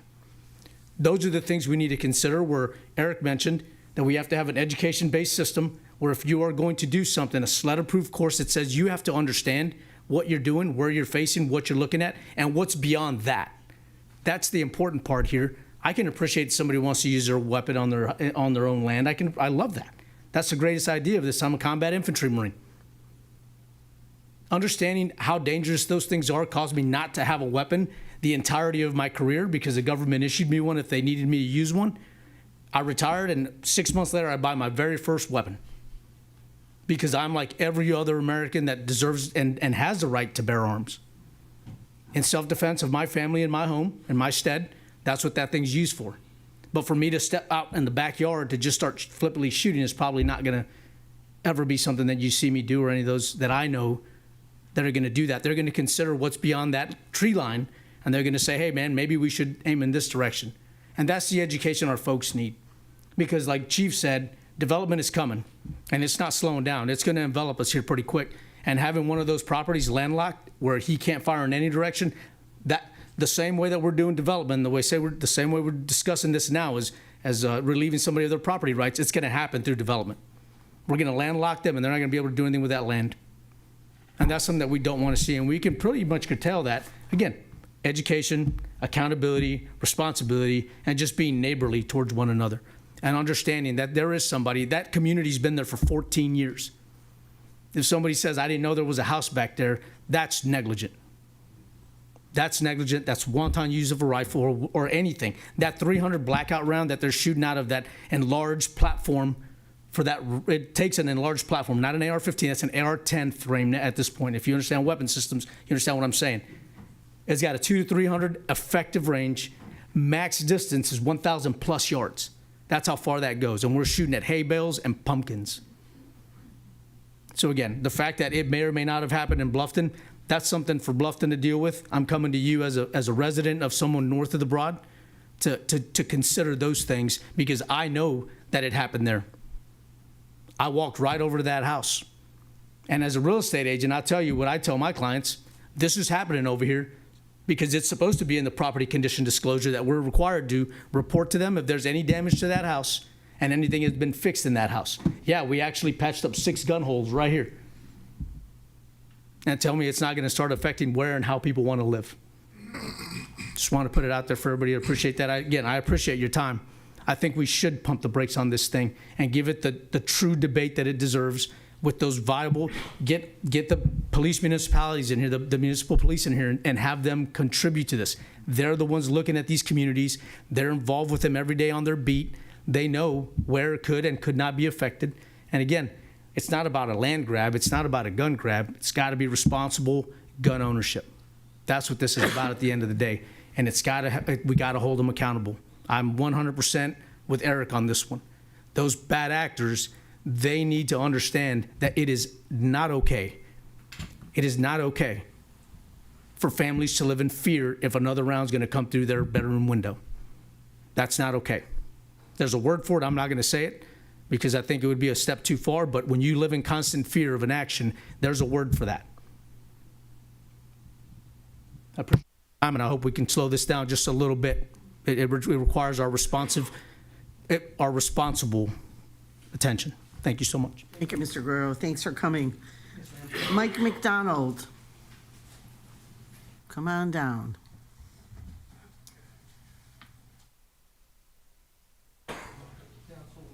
Mike McDonald, a little bit nervous here. When I first caught wind of this, I read about the incident there. I can't remember the name of the subdivision. My initial reaction was to have this countywide ban. I thought that was a good idea. But my neighbor who's next to me, I think she's next to speak, convinced me that it would be a enforcement nightmare. I am a gun owner. I enjoy shooting sports and hunting.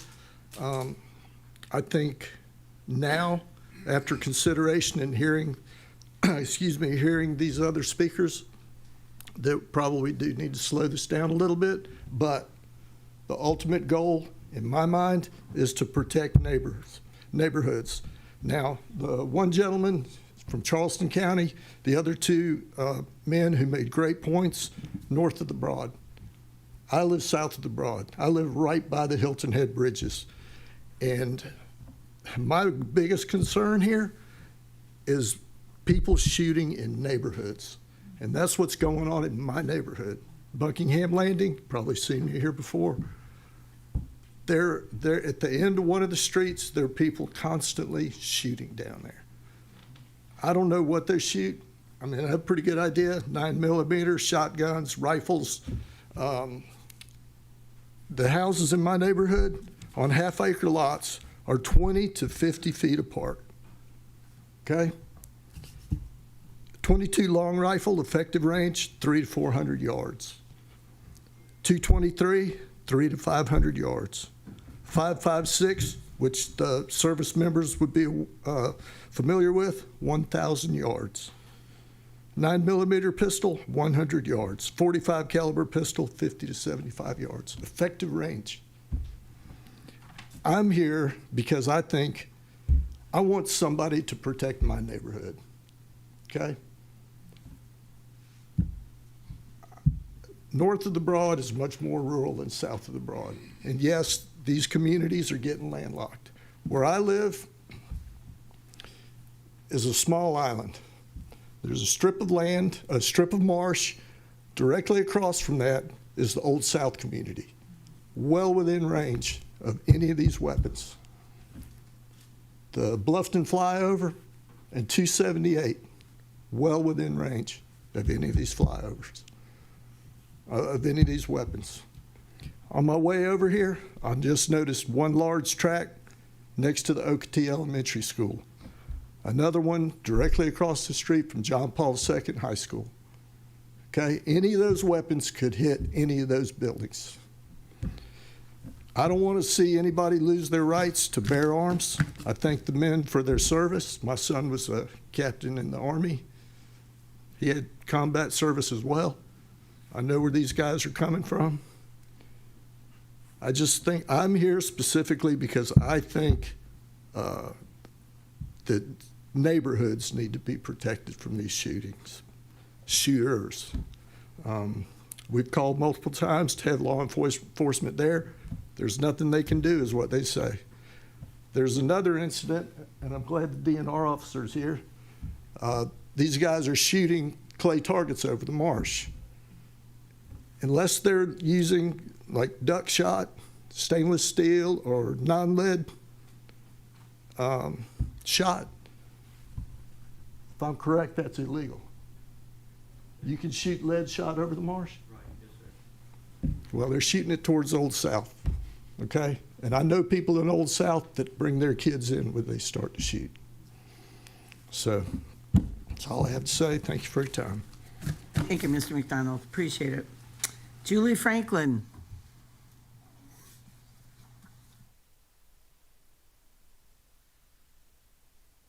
Hello. Good evening. On Monday, and I hope to be somewhat short. So we have heard lots of comments, all right? We've heard from a gentleman who has a 3-year-old and a 7-year-old who self-admittedly would be right up here if something were occurring in his family dynamic that gave rise to him feeling like he was threatened on his own home. I have a 3-year-old and a 7-year-old, and I live in Buckingham. And my neighbor adjacent often shoots various firearms of all kinds. They go boom, and I have a 3-year-old and a 7-year-old that can't play outside and haven't been able to play outside since this really began approximately a year and a half ago. I've made countless calls personally to the sheriff department, some through the 911 and some through non-emergency. They asked me 2 questions.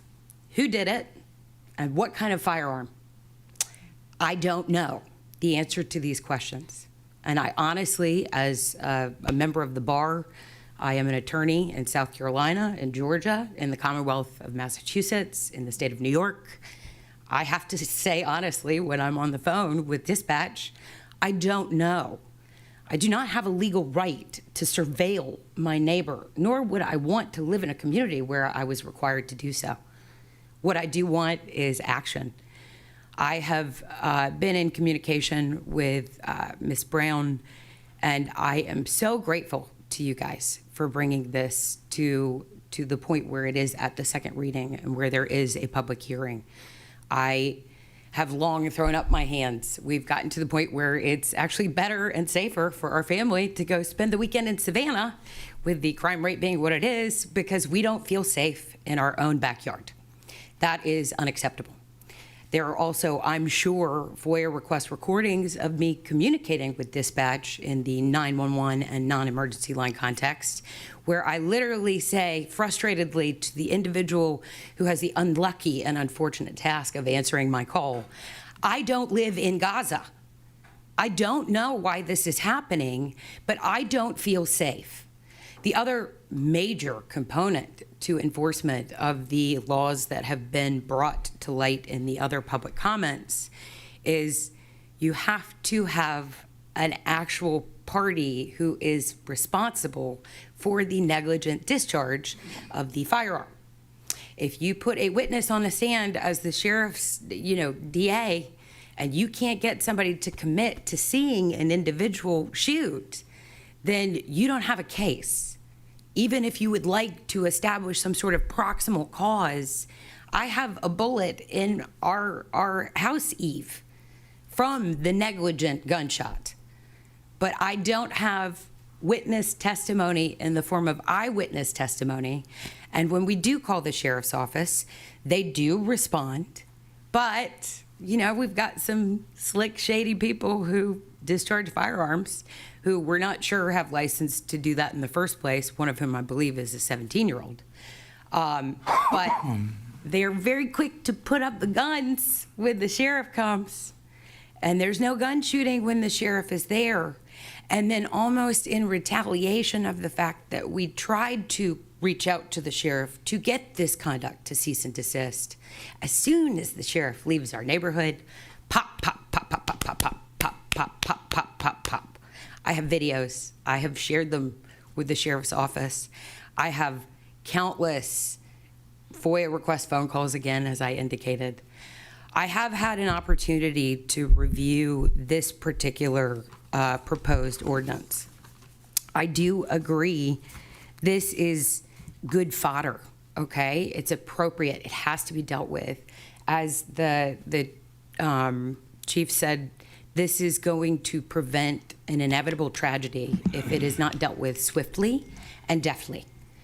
However, the 500 yards is going to be a problem because I also, in Buckingham, 5 minutes from Tanger, 9 minutes from Windmill Harbor, okay? I'm not talking about being in a rural area in Ridgeland.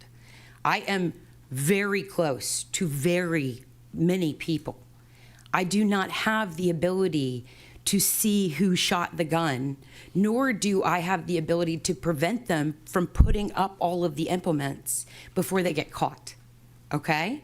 So in the context of 500 yards, or 500 feet, or 1,000 yards, or 1,000 feet, there is an analog that was passed by the county of Boulder in Colorado. Now, Coloradans, much like South Carolinians, are big believers in their Second Amendment rights and do not ever wish for those to be taken away, okay? But in the context of this particular resolution, and there were 3 that were passed simultaneously in Boulder, in unincorporated areas specifically, one of which is Resolution 2022-095. I have submitted that ordinance to Ms. Brown, and it has a statutory analog that is referenced in that particular county ordinance. It says that the county council may designate areas where there is to be no discharge of firearms unless law enforcement, a shooting gallery, or private grounds or a personal residence under circumstances when such discharge can be done so as to not endanger persons or property and in such a manner to prevent projectiles from discharge from traversing any space or grounds outside the limits of such shooting gallery, grounds, or personal residence. No area shall be designated unless it has an average population density of 100 persons per square mile. What this does is it doesn't allocate a particular north of the broad or south of the broad mentality or restrict people's rights to do what they see fit on their own properties as they are allowed to by law. What it does is it says we have a denser population now than we did 5, 10, 20 years ago in these particular unincorporated areas that just have slipped through the gaps. And we are going to analyze these particular areas and their average density and population to determine whether or not we feel that it is necessary to restrict this conduct. Absolutely, okay? Now, within this provision, because Coloradians, like South Carolinians, love their guns, it specifically states, nothing here can be construed to restrict constitutional rights to bear arms or to defend one's family, person, or property. It is a hard carve-out. But what it also says is when you live in a very densely populated area, whether it is incorporated or unincorporated, it is a no discharge of firearms. in these particular circumstances, and as I have made clear to Ms. Brown, my other concern is, who do we deem responsible? All right, I have a buddy that comes to my property and he starts pulling out his firearm, and I say, no, you're not allowed to discharge firearms, and he does it anyway. I'm calling and I'm criminally trespassing him. He's no longer an invitee. But I do believe that the negligent property owner that does invite this person over, that watches them unload their gear, that watches them load that firearm, I do believe that they should be responsible, that they should either be held criminally liable or civilly fined, short of giving up the individual they invited into their property to violate this law. Because I think without that prong, this ordinance fails to consider the fact that you could just disappear really quick into the woods, and if nobody's there, if a tree falls in the forest, who could hear it? And that is the situation that we now find ourselves in. That is why my kids don't really get to play outside, and we have to go on walks in the neighborhood. And I hear pop, pop, pop, but at least I know I'm like 2 blocks away from my backyard where this could happen. And quite frankly, I find that to be unacceptable. I also am so grateful to you all for sua sponte bringing this up, whether it's to deal with this shadow moss population or the new Riverside population or our long-standing Buckingham Landing unincorporated area. But we called the Beaufort County Sheriff's Office. They're 30, 45 minutes away, or they happen to be at their satellite location. It gives somebody ample opportunity because we have fly bridges, so it's very clear that when there is an officer coming into my neighborhood, we know about it in advance.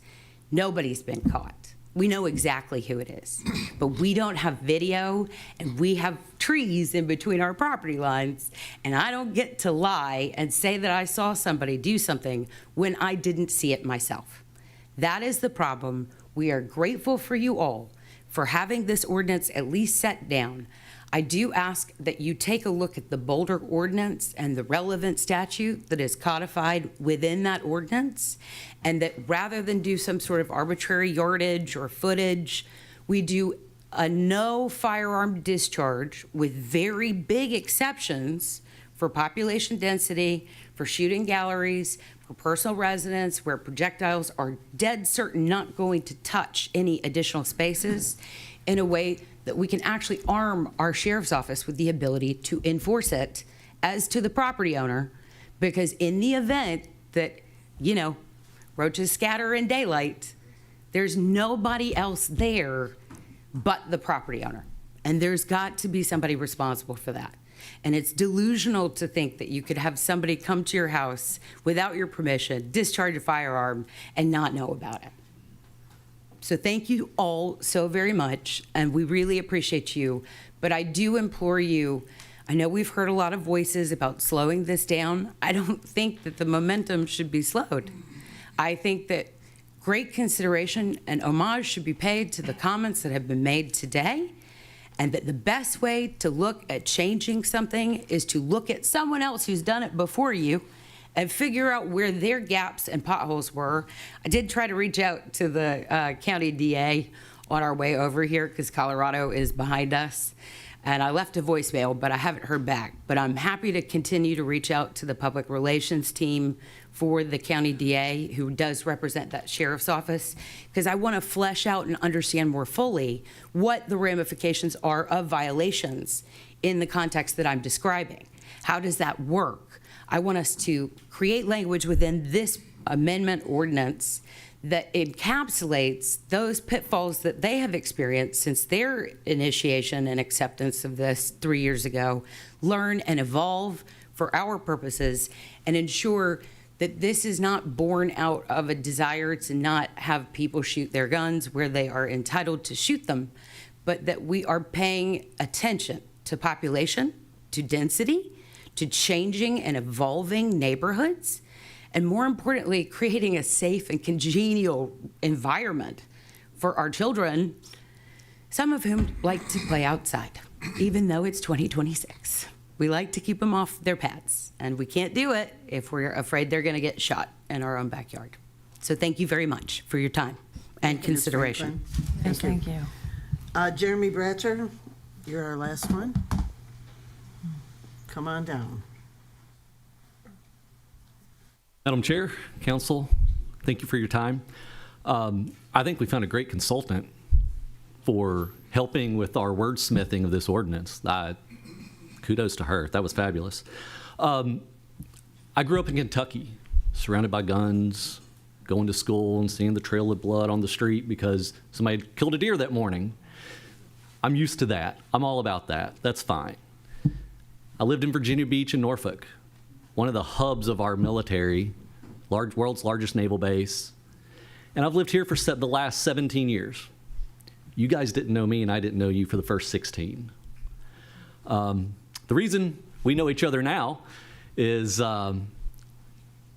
it's hard to physically confirm this, but because you didn't know me and then all of a sudden I'm in your face tonight talking to you, with respect, of course, is because I was walking my dog. And as I've said to a couple in the past, is I've never been on the wrong end of a bullet before. Until that night, it was probably 5:36, I was walking my dog, and gunshots have been going on for 20, 25 minutes, as they do a lot. And all of a sudden, zing, by my head. It was a surreal moment. And everybody has a couple of those in their life where you're like, wow, something monumental could have just happened. And it did. Fortunately, it was higher than my head. You could tell by the buzz kind of generally where it was located. And but it happened. Where it ended, I don't know. But it happened. A couple months later, I was in my backyard with my wife and our dog, and gunshots were going again. And it happened again. Second time, only twice, but two's too many in my opinion. Where I heard that buzz, and my wife looked at me. I was like, "Was that?" I was like, "Get inside." So we go inside. That's not where we live.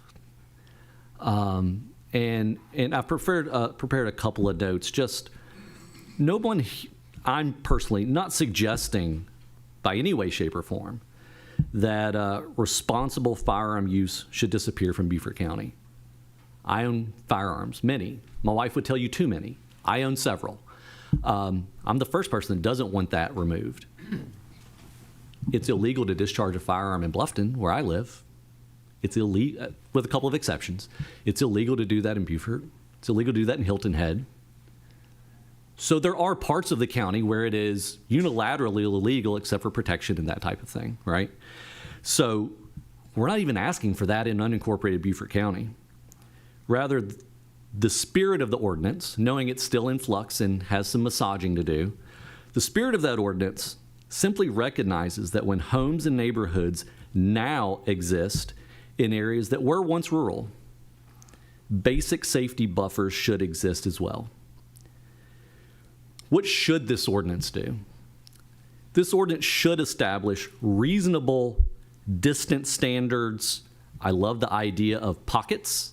My situation is created because of a donut hole where an unincorporated area of Beaufort County is now, through annexation, surrounded by town of Bluffton. This one little pocket still acts as though this is still Pineland Forest, right? So we have to have a plan on how to rationally and reasonably address that. Since 2010, the county's population has grown over 20%. It's not going to stop for a variety of reasons. And what should the ordinance not do? It should not affect large portions of rural Beaufort County where homes remain spread apart, farmland, you've got, acres and acres, and you've lived that way, and there's not development there yet anyway. And it should not prohibit lawful firearm ownership, hunting, and responsible firearm use. We just really need to address the negligent discharge in close proximity to residential areas. And as we've heard, and I agree, that's going to take some work. I love the fact that, some research has been done on some other municipalities, like Boulder. I recognize the concern about enforceability and ensuring the ordinance has the appropriate teeth. Those details should certainly be refined in coordination with law enforcement and legal counsel. But that responsibility ultimately rests with those of you on this body to make that the new law and to rely on informed, educated, experienced counsel to help you craft that model ordinance that then other municipalities want to follow our lead. I respectfully ask the council to continue to draft the most appropriate ordinance without stalling the progress being made. I understand this is the second reading. There still hopefully will be a third reading. There's time between now and then. It would be a tragedy for us to press the pause button, something happen while we've got the pause button pressed, right?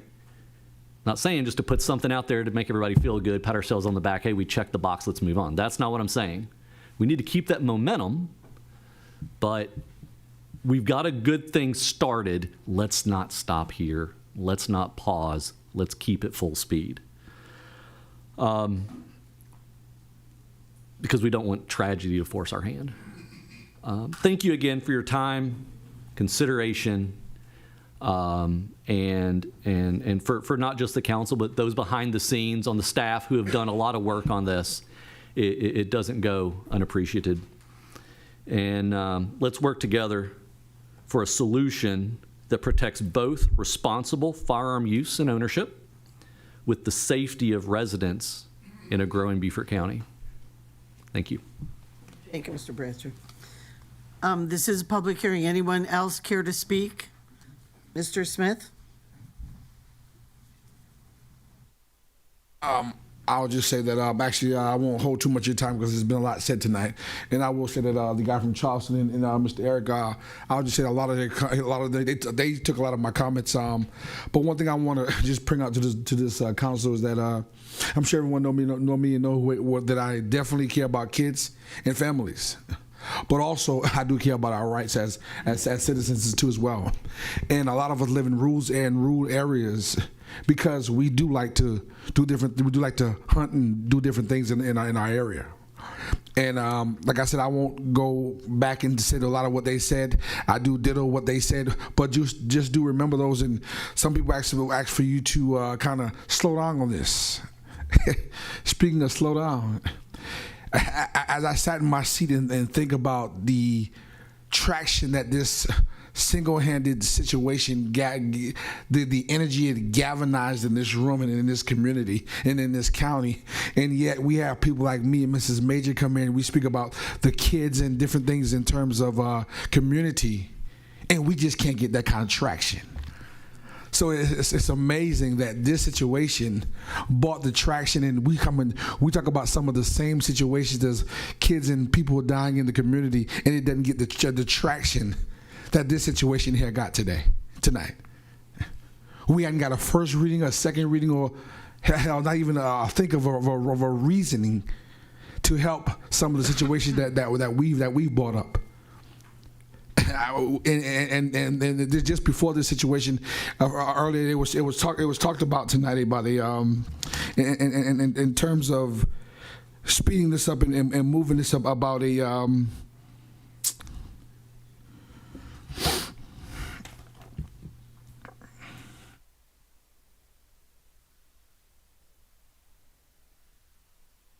in the last or might have been the four about the impact fee. We talked about the impact fees in this county before you even put a house, or before you can even put a house on land. It costs a owner, imagine a single parent, a young 20-year-old. It costs them about $40,000 to $30,000 to even before they can even put the house up. That's just to move some of the dirt around to figure out whether they can even get a house on land. We've been talking about that for months, but that hasn't got no traction. And some people now have came here before me and have asked you to slow this situation down and get law enforcement involved and to let some other people take this on. But what amazes me the most out of this is that the traction that this situation has gotten, and we've been bringing situations before you that hadn't got this kind of traction. So I'm just here to first say that I do agree with them, but it amazes me what it takes to get the eyes and the attention of this council. It's dang near scary, and it's disheartening. Because these are our real situations that we brought up and have gotten no traction from it. Thank you, we hear you, have a good night. But this here is going from hey, I've called Mrs. Brown and now we're bringing it to the second reading. Hell, we didn't call, we came. We came to the mic, we came endlessly. And we still didn't get this traction. So I'm asking that you representatives, you dig deep in your heart and you start, let's figure it out. Do the kids in this county really matter? In terms of these tractions, and let's move things quickly. Because there's some other things that we can move quickly too. That could take some of these guns off our streets, where they won't be shooting freely because they have nothing else to do. So, it's not okay, because it's always okay. No, but it ain't okay, and this is on topic. No. And it's on topic, Madam Chairwoman, because of the fact that we're talking about speeding up and slowing down. So that's why it's on topic. So, like I said, I'm asking you to dig in your heart and really understand why we're here. What's your why? Because if your why is moving this forward, then what else comes with this? But like I said, I do agree with what was said. What was said from the guy from Charleston, and then the first speaker and a couple other speakers, because our rights should not be taken away. That's why we live in the rural areas. And I understand some people they move here, but when you move here, understand the rules that are there before you get there. Respectfully, dig deep, County Council. Yeah, dig deep. I mean what I say. Hopefully you start giving us the same results that you're giving other people in other pockets of this community. Thank you, Mr. Smith. Anyone else on the gun discharge ordinance that would like to speak during public hearing? Okay, I will close public hearing. Any comment from council? Mr. Passman? Yes, it was enlightening to hear what the public has to say. We need to wordsmith this. It's not that we don't need an ordinance, we need the appropriate ordinance. We absolutely need to move forward. It's going to be my suggestion, after we listen to everyone, that we set the timeline as follows: that we have the second reading approved, and that we have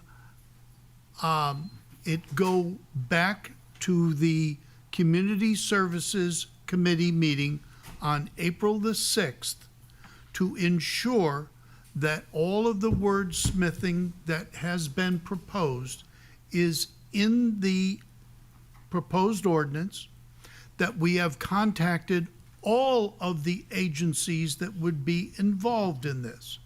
We need to make sure that our sheriff is on board with being able to enforce this. We need to make sure that our solicitor is on board, because he would have to prosecute this, and that we have the third and final reading on April the 13th. Any other discussion? Oh, Mr. McGowan?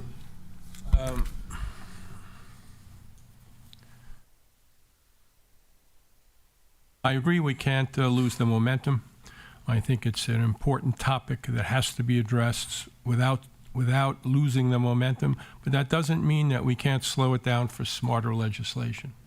It seems to me that we may already have it here and that in the format that it currently exists, it probably needs to be inspected more deeply, and I think you have a version of that, Mr. Bartholomew, available for us to consider.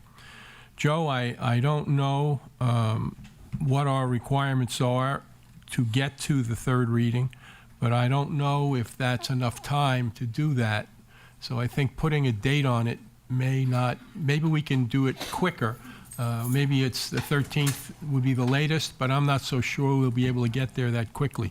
There's so many things to consider here with regard to the use of guns, gun safety, and and responsibility for gun ownership. But I think that slowing it down to review the smarter legislation may be the way to go. But keeping in mind, we can't lose our ability to get this done. You've asked for a lot of things to be considered. Someone has to take hold of this and get that done. And I don't know who on the staff that will fall to, but I think it might be even too much for one person to do. So if we have to put together a small task force to get this thing moving without getting a lot of people involved, but get the information we need to be considered, I would support your motion with those considerations in mind. Now, they don't have to be in the motion, but we certainly have to consider them. That's all. And the Right now, reason I there's no chose April motion. 13, we only have 2 meetings a month. Okay, April there's no 13th and the motion on the 27th. floor. Mr. Bartholomew's next. This is If you want discussion. to finish? Sorry. Right. The only reason I said April 13th is our county council meetings are April 13th and April 27th. And that's when the third reading has to occur for approval, is at a county meeting. So whether it's the 13th or 27th matters not. It's the process we're going to need to go through. We've heard loud and clear from individuals, you, county council, need to do something, but here are some things you should consider. And now we have to take the language that was proposed by some people. Obviously, Paula received something. David has something. It's got to get to the right people to put this ordinance together so that we as a council have a version that we deem acceptable to everyone. We come in here that night. Yes. Yeah, if we would absolutely. allow Mr. Bartholomew, we've discussed this, and he's going to make a motion. Well, I actually have a couple of things, and it falls right in line with what you were saying. My issue with having the vote on the second reading right now is I don't know if we can actually make major modifications to it between second and third. So my motion that I'll have in a minute would be to postpone the actual vote on the second reading till the next regular county council meeting, 13th. which would be the 13th, and allow a meeting to take place with council members that want to attend, along with our sheriff, solicitor, potentially DNR if they'd like to come, and get the buy-in, have that community conversation. I think, Brian, you're invited as well to it as an important part of this, but have that conversation that keeps the momentum going, that allows for modification, major modification, and gets everybody on the same page. I did send, and I'm not gonna lie, I was having some trouble converting a PDF to a Word doc, and so I had some formatting issues. I apologize. I did send that to Alice last week to send to our council we hired at Hal Gibson Hughes. Over the weekend, I thought of some more potential exceptions that should be important to incorporate. I'll try to get that into a workable format and send off to the attorneys. But in the meantime, though, I think we're all in agreement. We want to do something. And I got the impression, I wanted to send it back, kind of slow it down to committee last time, but that didn't seem to be the will of council. So this gives us a little bit of a buffer, allows us to work on it, and then come back to the table and get everybody on the same page. So at this point, I would move to postpone the vote on the second reading of ordinance 2026-06, which is obviously an ordinance adding a new section 54.8 to the Beaufort County Code of Ordinance, to the next regularly scheduled council meeting, which is April the 13th. March 29th. March 29th. March 29th, Sorry. yeah. Sorry, March 29th. Sorry, March 23rd, in order to bring back the second reading with the potentially amended language for all the council to review. David, I'll second that. Okay.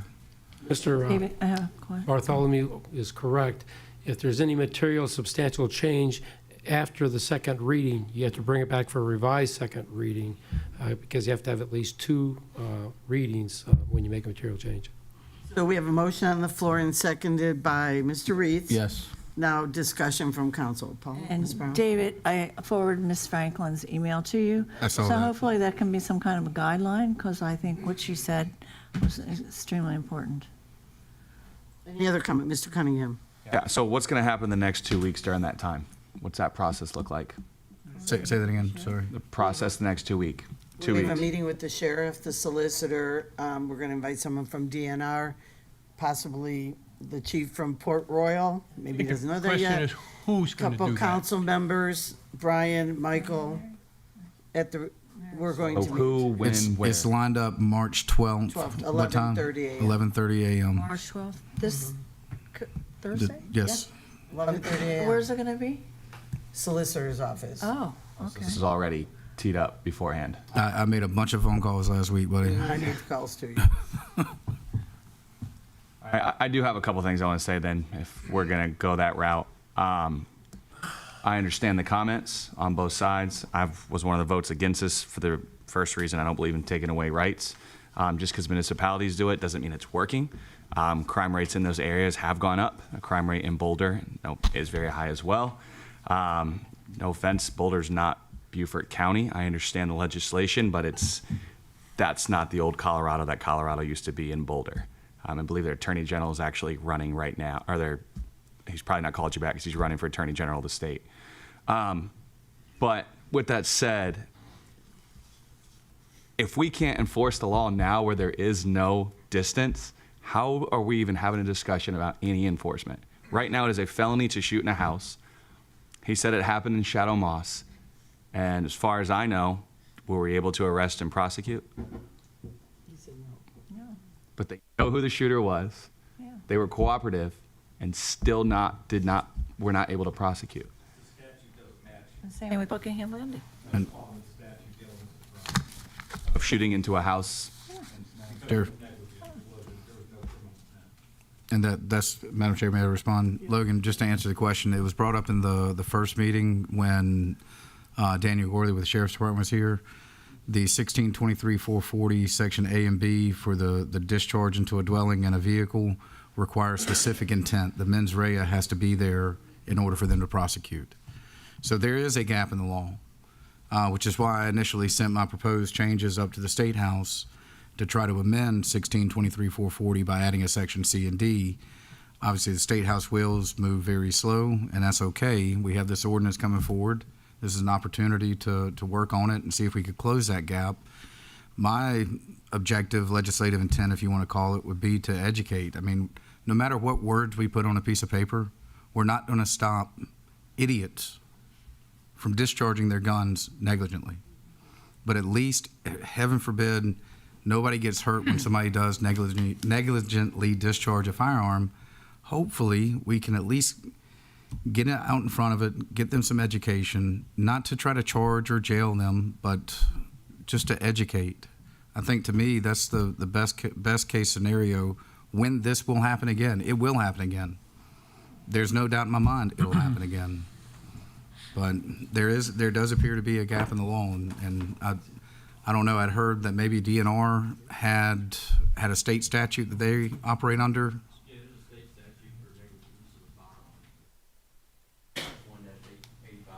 Do you mind, Ms. Want to come to the microphone so we can have you recorded? Chair Howard, do you mind if he comes up and talks about the state please. statute? If you just say your name for the record, too. Yeah, I'm Justin again, First Sergeant for Beaufort, for DNR. There is a state statute, but it entails with hunting, okay? So it's under Title 50, so it's going to be 50-1-85. So that's negligent use of a firearm. So, but in order to do that, so that's be discharged into a dwelling or anything like that if you were out hunting and your rounds were to strike a structure some sort. But that's only when you're in the active hunting. Can you repeat that statute section? It's a 50-1-85. Else, David? Mr. Lawson?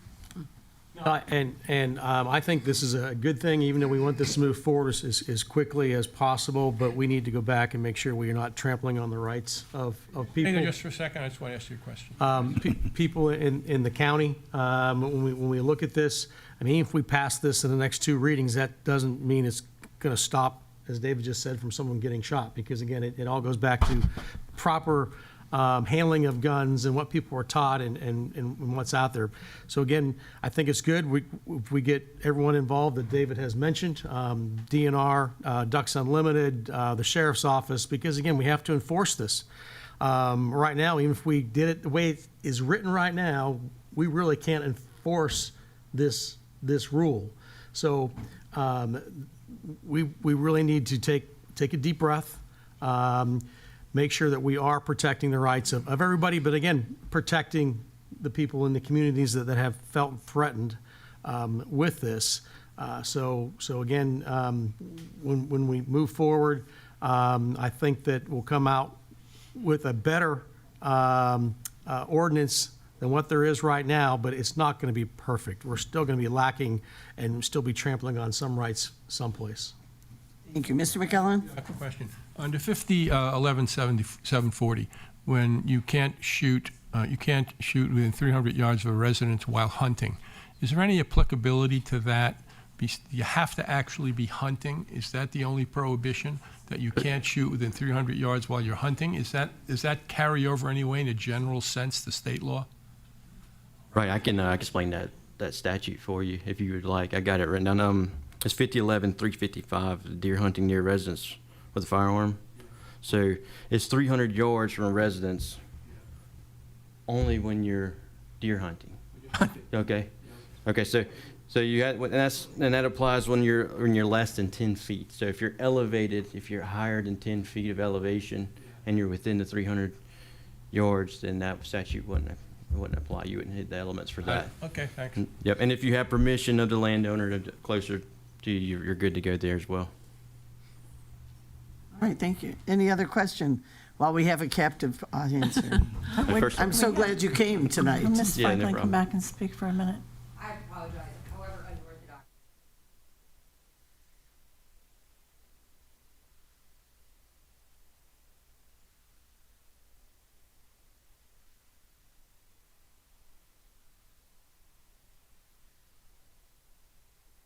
Okay, anyone else on council? Question, comment? Very much. Thank you for staying here. All right, any other comment, question? No, Joe? you said the meeting was going to be March 12th? It's Thursday. And the solicitor's office? It's Thursday. 12th. We, Sheriff. yes, with the sheriff and the solicitor, but we can't have a quorum. No, I understand that. Okay. No. Okay. And just as long Unless as we we post have, it. we have the meeting, that's the We're important going to have a thing. meeting. And it came together real quick. Okay. Yeah. Yeah.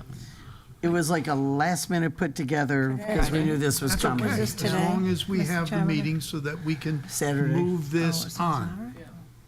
Okay. Okay, so could you repeat your motion, Mr. Bartholomew? I almost need the clerk to read it back to me.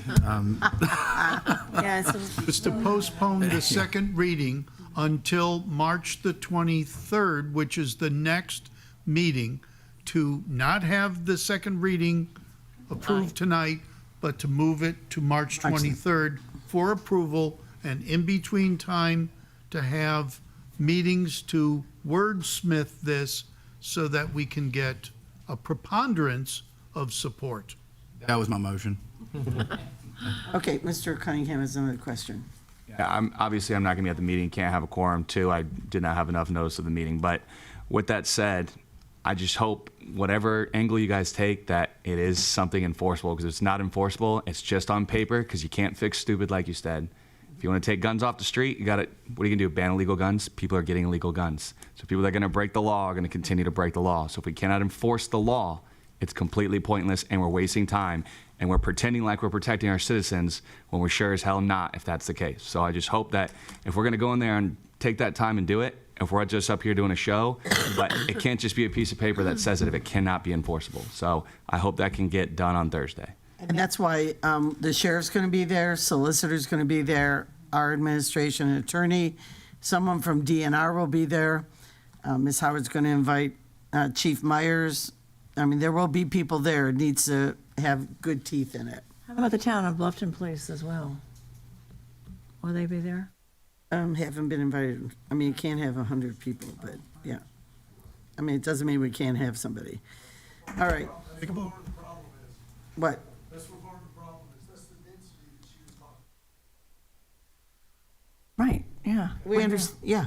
The town of Bluffton already has their own ordinance. Yeah. But the town of Bluffton already has their own They have an ordinance in place ordinance. that they enforce. Whether they are or not, it doesn't have any input in our ordinance. They already have one in place, which is no shooting in the town of Bluffton. Yeah, and, you know, what I was telling Ms. Brown before was a lot of the HOAs where I live, for example, you cannot discharge a firearm. That is, and so when they do deer culling and so on, it is not by firearm. We're having that problem right now in Rose Hill, Well, another part of my district. they can change their rules. Okay, Okay, move on. we have a motion, it's seconded, we had discussion. All in favor of the motion as read by Ms. Brock. Please, do I need a roll call? All right, raise your hand if you're in favor. Okay, it's unanimous. Thank you. That was great discussion and great input from the community. Thank you all for staying so late. Thank you. Thank you. And Mr. Glover, did you vote yes? I think he's frozen. I think he's frozen, yeah. He's frozen. Yeah. I think he's sleeping. All right, well, we'll wait till he unfreezes. Okay, I'm going to go on to ordinance 2026/07, an ordinance thank you. amending the zoning map for 5 acres, R300, 016, 000, 0063, 4 zeros, R300, 016, et cetera, from T3HN to T4VC. This is a public hearing. Can I have a motion, please? I'll make the motion. Thank you, Ms. Howard. A second? Second it. Second. And the vote at Natural Resource on the 23rd was 6-0 and 1 recusal. Mr. Glover recused. And at first reading, it was 8-1, Mr. Glover recused. And so the Planning Commission voted 8-0, recommending approval of the rezoning. So we have a motion, we have a second discussion on this one. Anyone sign up for the public hearing? No. Anyone want to talk about it? There is no one signed up. Anyone want public hearing? Okay, I'm going to close the public hearing. Yes, Mr. Yeah, we have to Cunningham? read the reasons again. Yeah, they have to read the reasons. Wait, Mr. Cunningham's got to, I mean, you can do that first, that's fine. I'm gonna make my Okay. same points I made last time. okay. I move that we grant the request for rezoning for the following reasons.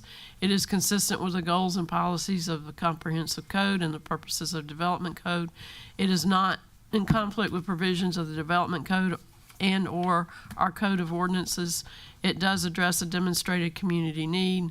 It is required by change conditions. It is compatible with existing and proposed use of the land surrounded this land. It would not adversely affect nearby land, and it would result in logical and orderly development patterns. It would not result in adverse impact on the natural environment, that is, the water, air, noise, stormwater management, wildlife, vegetation, wetlands, and the natural functioning of the environment. It would result in the development that is adequately served by public facilities, streets, potable water, sewer, stormwater management, solid waste collection and disposal, schools, parks, police, fire, and emergency medical facilities. All right, Mr. Cunningham. Yeah, I came out against this the first time. For one, I think it's just going to start the chain reaction until it reaches the river. They said it's not spot zoning, but if you look, one property matches it, the rest of the surrounding properties on the other side of the street and then fully down do not match it. Only ones is a couple 3 that are right above it. Secondly, I do think it creates more impact if you're going to improve this, like whether it's school or increase of density. You can't say that doesn't increase stormwater or runoff on the road. It also does not have any improvements for the road. And if this one's approved, there's nothing to stop us from improving the other surrounding properties. And lastly, we've been told time and time again by our council to not approve things without a contract on hand so that the person cannot sell the property. So we're talking about upzoning a property that could be sold. They are not restricted to building what they say they're going to build. There's no agreement. There's no contract. So the only thing we are doing is approving the upzoning, and that anything can happen with that land after that. I'm not saying it's today. I'm not saying it's tomorrow, but Anything can happen. So we're upzoning to the highest density possible by county code on a promise that somebody says they're going to do X, Y, and Z. I can't support that. All right, anyone else? Madam Chair. Yes, Yeah, Mr. Dawson. there's no ability for any additional buildings or homes to be added through this process. This rezoning is part of the local church, and on the other side of the church, there's a home which is former William Bill. What was Bill's last name? McBride, but Bill McBride home. And just Bill McBride home is maybe about 10 feet, 12 feet from the marsh where you get to the river. So there's nothing to be added there. On the other side of the street, you have the same thing. Where exactly is this located? Can we pull the maps up? Yeah.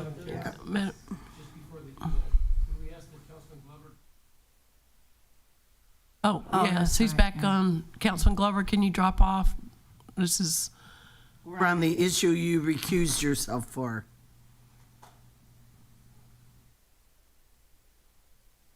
Frozen again. Mr. Glover, can you drop off, please? This is the issue you recused yourself for.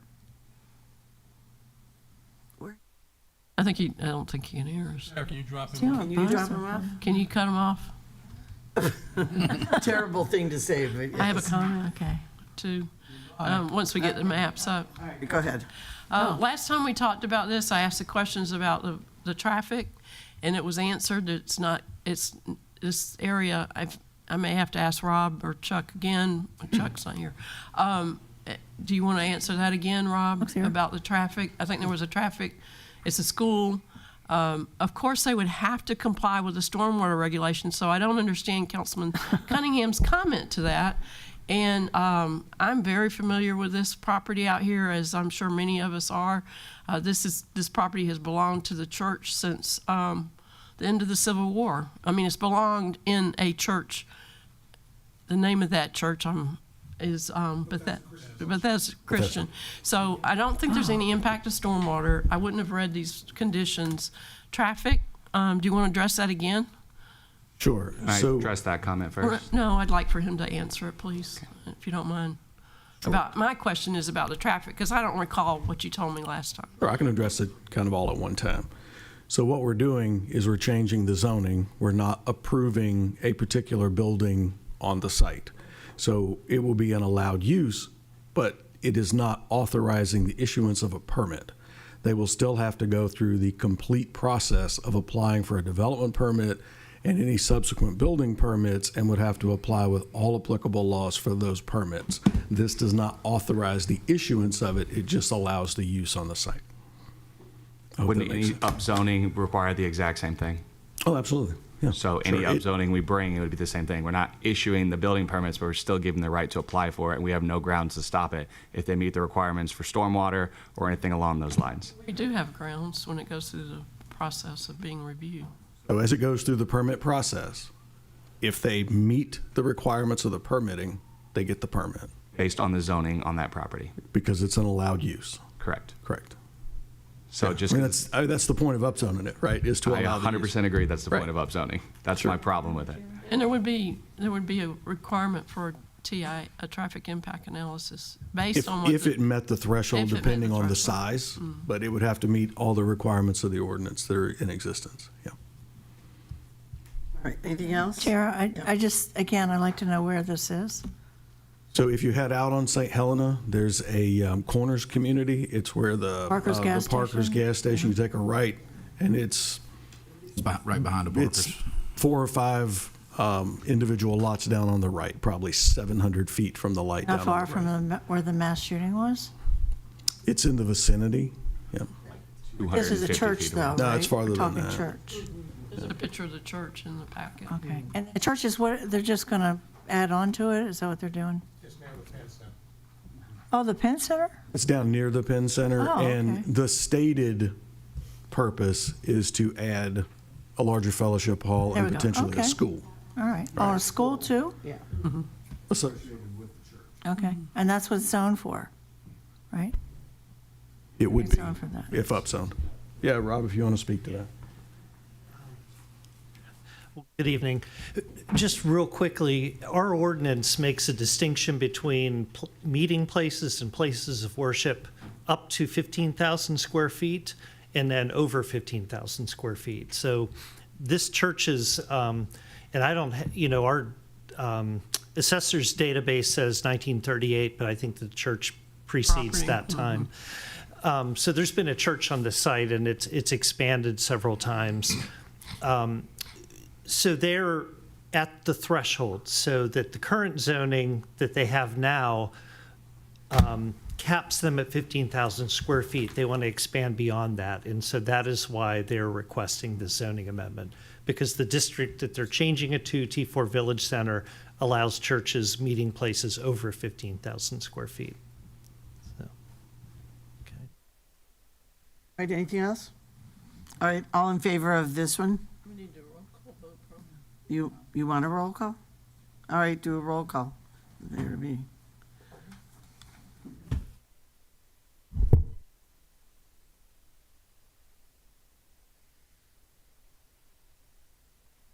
Chair Howard, Yes. Councilmember Brown, Yes? Councilmember Reeds, No. Councilmember Passament, Yes. Councilmember McGowan, Councilmember Lawson, Mark Lawson, yes. Councilmember Dawson, Yes. Councilmember Cunningham, No. Councilmember Bartholomew, Yes. Vice Chair Tabernick. Yes. The motion passes 8-2. There's nothing in our, yeah, it's okay. We- There's nothing in it's our. not in our rules. It's on our rules. We took it out. I said the same thing, Mr. McCollum, so I'm with you. All right, let's go. Let's get this done. 15, resolutions, 2026-06, a resolution authorizing the county administrator to enter into a memorandum of agreement with Marine Corps Recruit Depot, Paris Island, for mutual emergency medical services response. The vote at Community Services on March 2nd was 7-0. Do we have a motion? So moved, Madam Chair. I'll second it. We have a motion and a second. Any discussion? Seeing none, all in favor of this resolution by sign of hands? Thank you. B is 2026-07, a resolution recognizing April is Fair Housing Month. At Community Services meeting on March 2nd, it passed 7-0. Do I have a motion? So moved, Madam Chair. And do we have a second? I'll second it. Any discussion? All in favor by show of hands? All right, and C is 2026-08, a resolution authorizing the county administrator to enter into a memorandum of understanding with the Port Royal Sound Foundation for collaboration of natural resource monitoring and outreach, including work on the National Fish and Wildlife Foundation grant awarded to the county. The vote at Community Services and Public Safety Committee on March 2nd was 7-0. Do I have a motion? So moved, Madam Chair. A motion by David. Do we have a second? I'll second it. All in favor? Any discussion? No. All in favor by show of hands, and that passes unanimously. Okay, we are adjourned. Thank you. Motions, whoa. Look at.